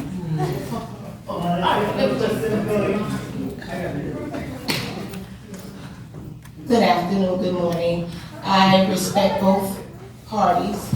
However, the question that I have is, what happens when you do not have a choice? You have traditional families, but you have mothers that die in childbirth, which leave a father single. And then you also have fathers that pass away when the kids are young in a home. We need to address that, because then we are forced to take care of our own and go out there and work, focus on child care, someone else watching our kids, while we have to work because we have no choice. We don't have a choice when a mother dies at childbirth, and that father don't have a choice but to be a single parent. That right there needs to be addressed as well. Because with that, thank you. We'll keep the questions to 20 seconds. Which side wants All right, so I'll start, and then if the other side wants to address it. But that is a very unfortunate situation for anyone to be in, whether man or woman, right? So, you know, this issue, that one is not very gendered, because it can happen to both parties, and that is not what we're speaking against. What we're speaking against is the movement to eradicate the traditional family. That is not as if the father got up and left, right? Or the mother got up and left. It was an accident that, you know, prevented them from being the traditional family, to give their children the best chance at, you know, success and life, right? Because statistics also show this, you know. So that is not what we're trying to go against. What we're trying to go against is women getting up and saying, look, the traditional family is not important. We do not want to do this, even though what we're seeing with all the statistics, all the data, all the testimonials is that children from these homes have the best chance at success. Right? So if the other team wants to address it, I want to speak on it. Okay, so I totally understand what you're saying, because in the case of when the mother is not present or the father, then this disrupts that traditional form of family that proposition was talking about. And that is why on our side, right, the feminism movement, we also consider alternative forms of the family, right? The feminism advocates for single parent. When we spoke about single parent, we weren't just specifying, oh, a mom alone with the child, but it could also be a father with a child, right? And that is why feminism, it celebrates the resilience and flexibility of the single parent family. We consider other alternative forms, such as extended family, where you have a grandma and a grandfather who could, you know, take up that child, and the father is able to go and work, and there's somebody there to, you know, provide that nurturing role and the empathy that the child needs that the mother would provide, right? So, thank you. I hope that answers the question.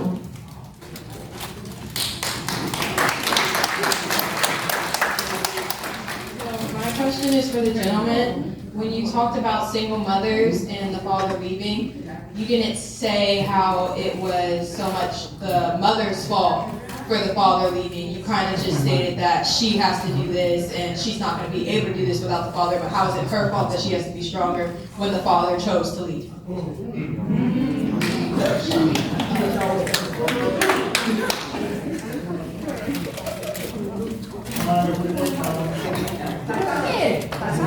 No one, we did not make the argument the mother has to be stronger. We never made that argument.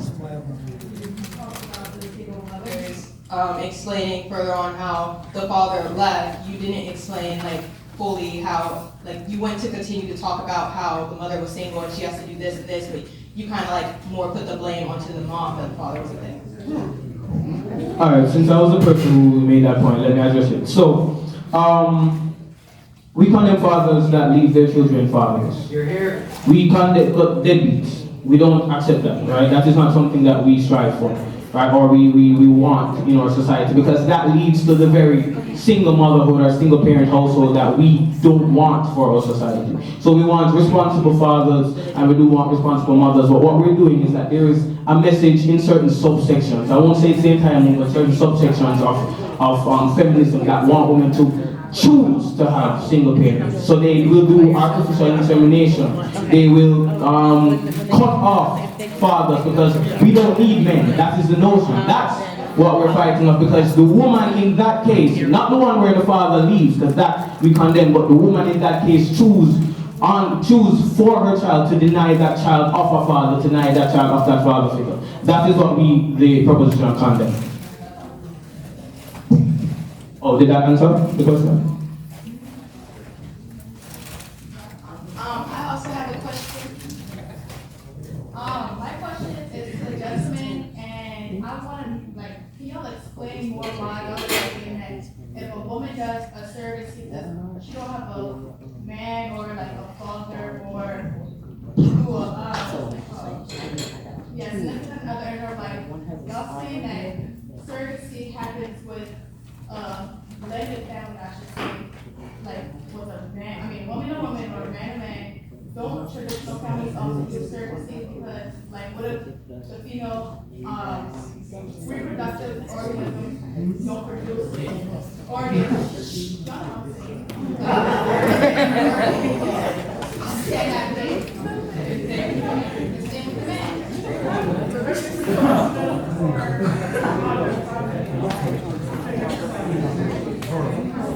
Titans? Alright, so based on what you're saying is that your main question is that if the woman's reproductive system, if she has an anomaly or whatnot and she cannot have children, you're talking about that case?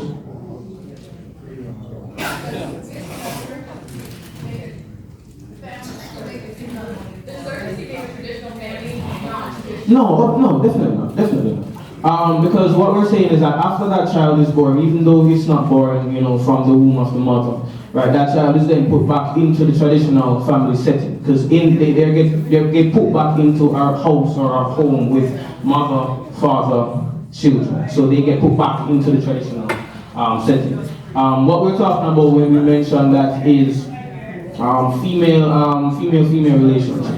Right, in that they will go for surrogacy, male relationship, sorry. They'll go for surrogacy to have biological children. And what we did on that point is that we're saying that male and females are different, and that's why they have different roles. So a father cannot be a mother. So in that case, when it's a male-male relationship, that father, whoever will, take on the more motherly role, they still cannot replace a mother. So what we're saying is when they do that or when they go for that option in that scenario, then there are adverse difficulties for that child growing into an adult.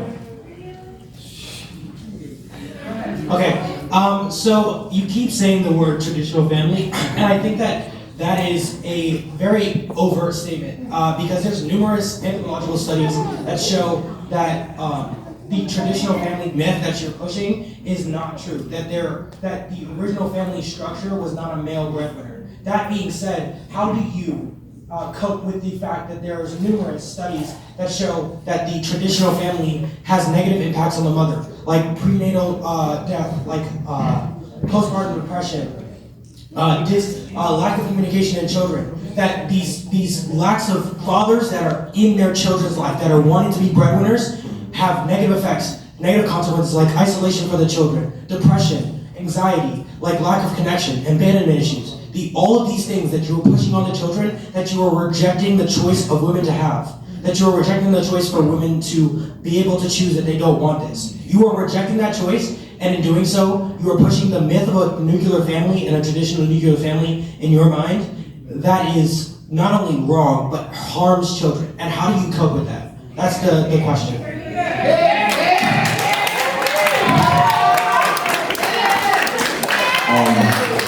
So first of all, I'd like to say that there are a lot of presuppositions in your question. Because first, we made it clear, and we do admit that yes, historically speaking, men have indeed abused that authority in terms of headship and being the leader of the house and stuff of that nature. We do concede to the fact that yes, indeed, men have indeed abused that type of authority. But we're saying that within our contemporary society today, no, largely speaking, that's not necessarily the case. Because if they argue that's the case, then that would make the whole movement of feminism null and void. As I said before, there are indeed downsides and flaws to the traditional family. But what we're arguing is that the pros far outweigh the cons in comparison to the alternatives being presented by the opposition. It is a well-documented fact, and I don't know how we can really refute this, that Western society is built on the traditional family. Though albeit it has its flaws, but the traditional family is indeed the safest and most stable environment for rearing children. That's widely accepted. So to present the flaws and downsides of the traditional family and say that, well, because the traditional family has flaws, that justifies tearing it down. Let me tell you something, my friend. Let me tell you something. It's intrinsic in terms of to human nature, human relationships are going to have flaws. Anything inherently human will have flaws. But the traditional family has proven to be significantly beneficial to the rearing of children. So my argument is, why tear it down and why not invest that energy into improving it? That's really my answer to that. Okay, everyone, due to time constraints, we can only take 2 more questions. So, okay, as you said, both sides have flaws, but I want to ask, since I personally mainly have my mom, am I an exception to the rule that me being here in college, living my best life and helping my mom? How is that? And how is that a bad thing? Or how is my mom not being traditional in having a husband any less valuable than if I had a dad that I was doing the same thing? No. I'm happy you're doing well. We're not arguing that it's less valuable or significant enough. That's not what we're arguing. I support your mother and I support you wanting to help your mother. But remember, we're not saying that just because that's the case in your scenario that it's less valuable. That's not what we're arguing. We're speaking from a statistical perspective in saying that families, in terms of families that have both mothers and fathers, the children within those families typically have better results when it comes down to better academic performance, stable mental health, and better mental fitness. So we're not saying that, and of course they have exceptions, right? But exceptions are not the rule. Exceptions are not the rule. So yes, you do. We're not trying to say that this is not an argument of saying, oh, single parent families are less valuable to. No, that's not what we're arguing. We're just simply saying that the traditional family is the best framework for rearing children. Of course, they have exceptions, but exceptions are not the rule. Could I say something? Sure, go ahead. So my mother is a single mother. She's a single parent, and then she recently got married. So it's a step family here. But I am the epitome of success. I'm 17 and I am the epitome of success. But what you are saying and what you have been saying, you keep contradicting yourself. Your side of the motion is that feminism is bad. You keep contradicting yourself. And now that's your side of the motion. You're tearing down feminism. Essentially, that's what's being done. Essentially, they are tearing down feminism. Yes, they did. Yeah, they did, but they're not standing firm on their stance. Time. We don't go to. Can I make a final comment here? Final question. No. Final question. Good morning, everyone. Good morning. I have a few points here. I'd like to commend the males for being open enough to accept the points of information when the females made them. Thank you very much. And I just want the females to reflect on why you never took one, not one, point of information from the men. Another question I have is, on both sides, how far do the evidence and claims that you have presented extend beyond the scope of the Caribbean experience? Many of the things that were said are confined to the experience that you may have seen in Jamaica. But if you have spent any time outside of the Caribbean, you will see that some of those definitions that you have broader implications. That traditional family to you might not be traditional family to someone else. That some of the claims that you have made only apply in your sphere of experience, but when you have lived for a while in America among the real people, like the young man over there with his single mom sending him to college, some of these definitions may even be offensive to others. So I want you to bear that in mind. Can I make a comment? Sure, but may I finish first? Of course. Okay. And where is the evidence that single women raising strong males is not realistic? I'm a single mom. I have 2 strong men that I raised. And another question, I want to sit down when I'm done. Is there a movement to eradicate the traditional family? Or is there a movement to create a space for alternative family structures? Okay, so in regards to your comment about, the traditional family being subjective, yes, I agree that the traditional family is subjective across the globe. So, for example, in Africa, right, the nuclear family wouldn't be the traditional family for them. It would more likely be an extended family. But what we are going with in this debate is what is the status quo worldview. The European view of the family as a nuclear family is usually proposed as the ideal, and the move says that the contribution of feminism to the dissolution of the traditional family. So it's what's the word? It would make sense to take the status quo. Right? Because that's what feminism is really centered around, kind of making way for alternative forms. Yeah. I hope that sums it up. Alright, I want to be very quick about the single mother statistics part. We didn't say that strong and independent and well-rounded children cannot be raised in a single parent household. Never said that, because there has been, right?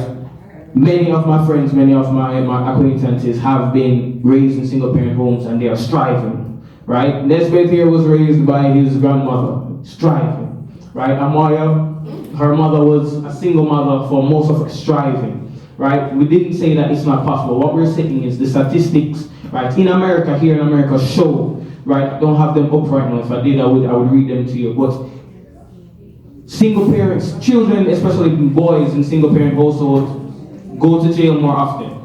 Right? They are, and that's a fact. It's been up. They go to prison more often. They have a higher rate of dropping out, and it's by a large margin. Right? No, this is just the statistics. It's not. I'm not saying that. Oh, I saw it. No, this has been documented by relevant and factual authorities. These statistics, we cannot ignore them. Right? Whereas, especially in inner city areas, single parent households are not generally, and we say generally, because there are exceptions, but not generally, right, the best environment to grow children. That's all we're saying. There are definitely exceptions, but that's the rule. I'm going to give it there so you can speak about others. As it relates to the whole concept of the traditional family, that's where we're very specific in our definition. Time's up. Alright, so ladies and gentlemen, unfortunately, time is against us, so this is what we'll do. We'll give each team 3 minutes to provide their closing statements. We call that reply. And so we're going to invite the titans, the gentlemen, to begin first with the 3-minute reply, and then we'll conclude with 3 minutes reply from the Amazonians. Okay? Let's go. Gentlemen. Remember the final thing we'll do, we'll poll you guys again quickly to get your sense as to which team was most persuasive, and then we'll declare that team the winner. Greetings again, everyone. We have had a very lively and emotional debate, but I want to remind us of the premise or the substantives that we as the proposition have advocated. When opposition leader came on, she made it seem as if we are living in the same climate as it was, for example, in the 1800s. She made it seem as if women in this contemporary society largely are being oppressed. She made it seem as if women now largely are being hindered from pursuing careers and they're bound to stay home.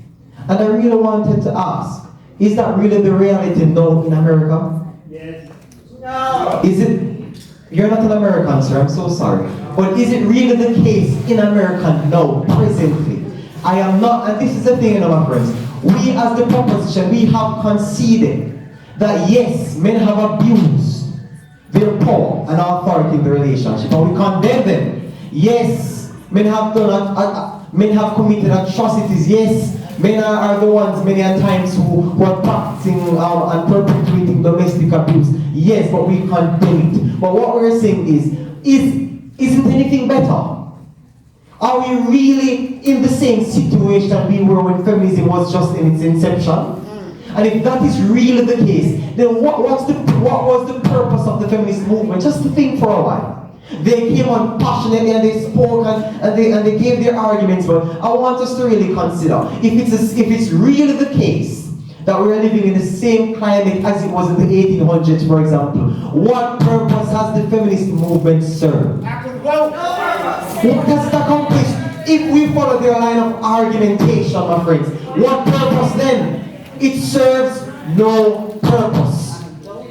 The opposition leader came on and she accused us of setting up a straw man, and she repeatedly denied many of the points that we would have made. We established, in my opening speech, for example, that our definition of the traditional family, it's not based on archaic views of the man being having a headship, of the woman being subservient. We made that very clear that that's not the basis of the evolved traditional family. But they came on repeatedly, and I said it in my speech, that the only way they can stand is by standing on past customs and practices. But this debate is in the now. We are in the now. We are in 2023, not the 1800s. And so what the opposition has sought to do, and I'm concluding here, they have tried to make it seem as if women now are still in bondage. And I believe it's a fundamental disrespect to women, because I believe women are now empowered. I believe women can now work. I believe women have more rights than ever before. And I rest my case. Thank you. We now call upon the final speaker in our debate from the opposition. 3 minutes on the clock. Here. So I come to you guys again to deliver my final speech on why this house does not regret the contribution of feminism to the traditional family. Audience, the first speaker vehemently proposes that the opposition will come and tell you that nothing has changed and women are still oppressed. They asked, so what has the feminist movement achieved? Let us again mention how First speaker confidently claims that we come and say that women need not families and they should choose careers. Strawman. You did say so. You did state that. It seems we need to enlighten the proposition that the feminist movement is not advocating for women to abandon child rearing and choose careers, but we demand that women be seen as equal and as solely for child rearing, as side proposition was insisting. Proposition throughout this debate, we have highlighted the achievements of feminism. Yes, the traditional family today is not the same as the traditional family of yesterday. Feminism has propelled the traditional family to a place where women own property. They own their identity. They can get divorces, erasing many of the horrendous, oppressive nature of the traditional family model proposed by proposition. For us to accept the standpoint proposed by proposition, they need to prove to us that the pros of the traditional family outweigh its cons, and that it is still relevant and feasible in modern times. Times are changing. How does this meet new needs and maintain stability? Audience, forms of families can also provide strength and stability. Families with two parents earning an income would even be more stable than having only a man as the breadwinner. To reiterate, we are not tearing down the model, but we're urging it to be evolved. Feminism propelled the feminism has contributed significantly to I'm sorry. To reiterate, it is feminism that has been the most effective at combating toxic masculinity and male tyranny. It is feminism that has been most instrumental in the promotion of gender equality. It is feminism that has torn down the walls labeled gender roles, freeing women to be whoever and whatever they want to be. It is feminism that is now reshaping societal attitudes. I rest my case. All right, thank you very much. Give them a thunderous round of applause. Here. All right, indeed. Now, this is what we're going to do. Those of you who believe that the team that won this debate is the Titans, the gentlemen, make some noise. Make some noise for the Titans. Raise your hand now. Let's count you. If you believe that the gentlemen did the better job, convince you. Raise your hand. Are we having somebody counting? Is somebody counting? Shelly? Alright, what's the number? They say follow the evidence. Raise your hand if you're voting for the gentlemen, the Titans. 12 so far? Alright. So originally it was 8, now it's 12, alright? So you've won some over. Congratulations, gentlemen. Now, if you believe that the women, the Amazonian warriors, did the better job, raise your hands. For the women, the opposition, the Amazonians, raise your hands.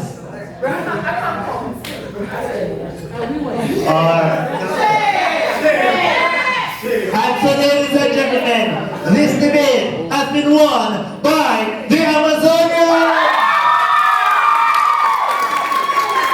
Alright.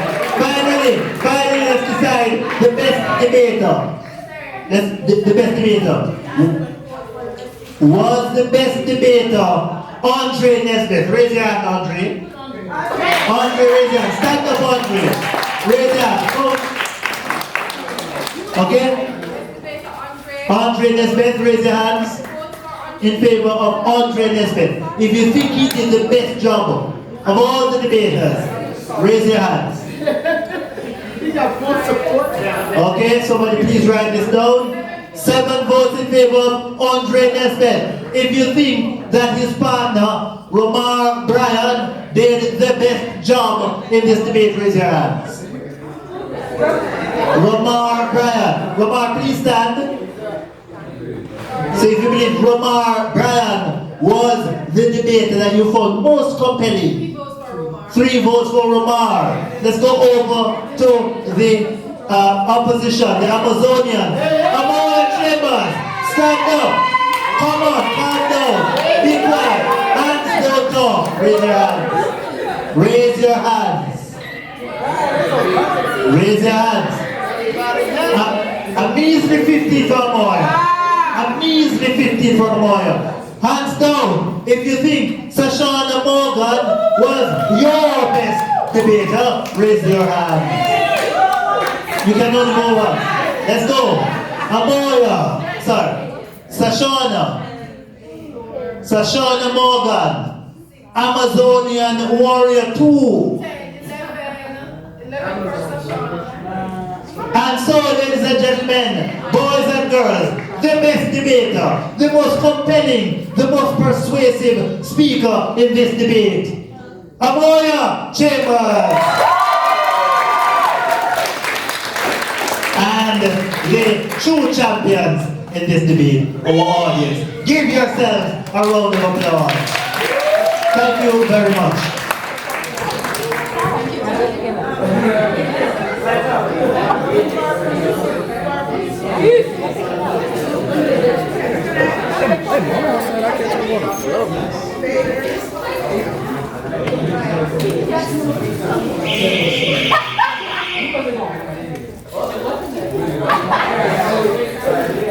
Very quick, upward bound, and special guests.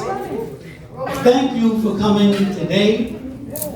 What I want to emphasize and reiterate to those who've been around for a while is that regardless of the subject that has been touched on today, which obviously is a very passionate one for everybody in the room, the most important thing to take home is not what to think, but how to think about anything in your life. To take a scientific and inquisitive approach to everything in life, so that anything that you're presented with, you know that there's a point and a counterpoint to make sure that you're looking for the truth instead of what just sounds good. And if you do that, no matter what you do, whether it's high school, college, beyond to your career, you will be successful. But if you don't, then you are basically bound to be fooled over and over again by a foolish thought process of just listening to what you're being told to believe. Decide for yourself. And that's really what debate is about, is presenting and then deciding for yourself what feels and sounds and is presented as the most true. There is no absolute truth. There is simply what is the most truth in a situation, and you have to decide for yourself what is the most true for you in any given circumstance. And with that, I bid you adieu. We have Upper Bound lunch, which basically that signed up. We'll be going back over to Liberty, and that's why we had to wrap up, because we are on time constraint. I know your parents are picking you up in a certain time frame, and so we want to make sure we stay on time, we begin on time, and so we are on time. And thank you for coming out, to all of our guests, all of our presenters. I appreciate you all. I love you.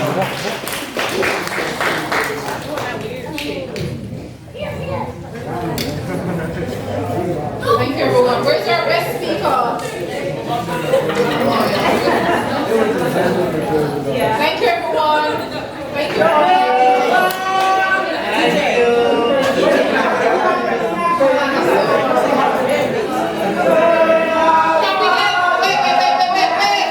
Wait.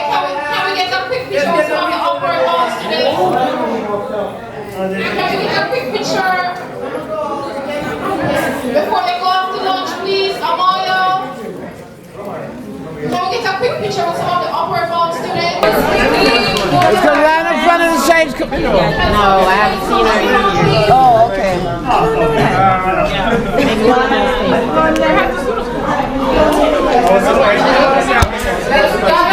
But I told his mother in school. Brian. Yes. Got it.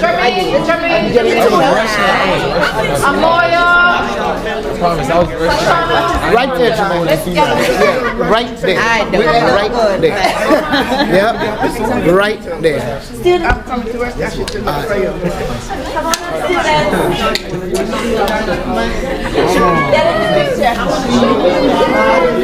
Why do short people always want to hide in the back? All right. Oh, sucky. Y'all look good. Very good. Yeah, we look good. We look really good. Y'all trying to thank God I got a GoPro because y'all stretching out the ends real good. Come on. Woo! Hey, pack it in a little bit. All right, we got y'all. Everybody. Somehow. Oh, Doctor, go on the stage. Everybody come back. You don't worry about it. Oh, there you go. Thank you. Wow. Oh, Vivian. Wow. We look good, right? I'm telling y'all. If y'all really know, for me this is a connecting the dots across the diaspora movement. I got Gullah Geechee Nation representatives. I got Jamaica all up in that house. Here we are, Charleston, South Carolina. Hello, Jade. Lorna, you want to jump in and I take it? We're there. Thank you very much. Jump in, Lorna. Don't move, guys. Miss Lorna, jump in quickly. Can y'all sing the Jamaican national anthem? Eternal Father, bless our land. Guide us with thy mighty hand. Keep us free From evil powers, be our light through countless hours. To our leaders, great defender, and true wisdom from above. Justice, truth be ours forever. Jamaica, land we love. Are you ready? Jamaica, Jamaica, boom, Jamaica, we love. Now, just for the hell of it, hold up now. Elder Carly Town is here, so I don't think no country clap for me. We are with the Gullah Geechee Nation. Children, I know, it's going to be real quick. No, not that one. The clap, just the clap. Show. This is your clap. You are the Gullah Geechee Nation. Oh, come on now. This is what I'm talking about. Show them people your culture. Share with them your culture. This is why they're here. This is the energy. Gullah Geechee Nation, Charleston, South Carolina. College of Charleston, upward bound. We thank you.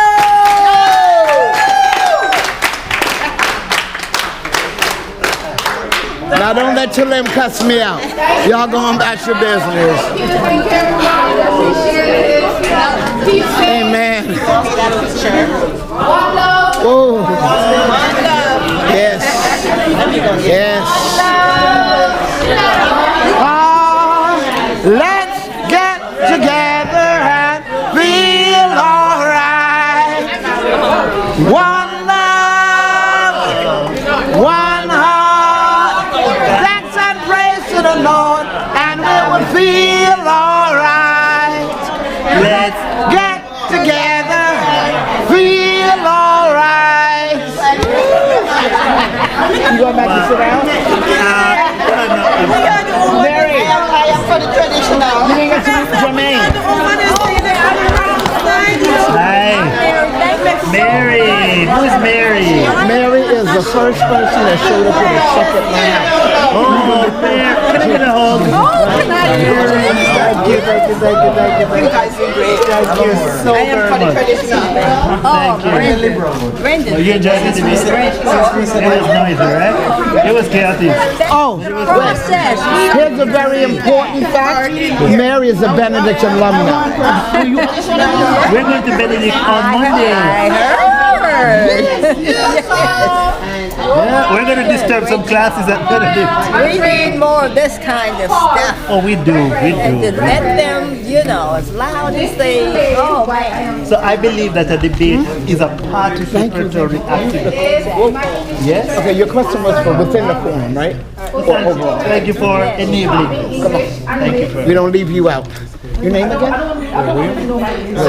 Jermaine? Yes. Turn to this way. This is William? William's a political science major here at the College of Charleston. William's a tall man. Yes, you did look up and followed the voice. Oh my God. Look at him looking at you. He's like, you're tall. My children don't go and I gotta go. All right, baby. Thank you. Thank you. Thank you. Thank you. Thank you. I really did. The elders seem to be happy. All right, John Denver, I know your children got to be going. Let me roll you a hot second to them with the elders. We've been training for 3 months.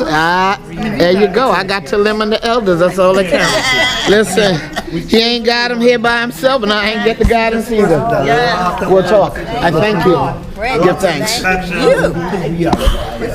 Now I can go to sleep. Then you expect it? That's the good part. That is a good part. Now I believe my work is done at this point. I'm going home and go sleep. Yeah, anything else after this, I may have facilitated, but they'll be going on by themselves. So I'm good. I'm happy now. As part of their goal to reach by 2030 is 50% gender equality, because women are still not given the position. You've been Jamaicanized, girl. It happens. Everything. But going a little further, I want to tell you that in this year, Great United States of America, women earn less than men for the same identical job, and black women earn less, and Hispanic women earn even less than the black women. So I need you to know some of these arguments, things, reality but that is then out they would have to delve into the root cause of why men have become so violent or so violent against women. It does not take away from the traditional family. You have to go to the root cause as to why the men are violent, because society contributes. It's not a direct correlation between rising domestic violence and as a consequence of the traditional. That's not the case. Very solid argument. Village range, because I'm a she's not talking about the debate. She doesn't get the state that they're in. see that with the minorities and all that. The evidence you showed me in the doc. I don't care about that. I just want you to know that where you are.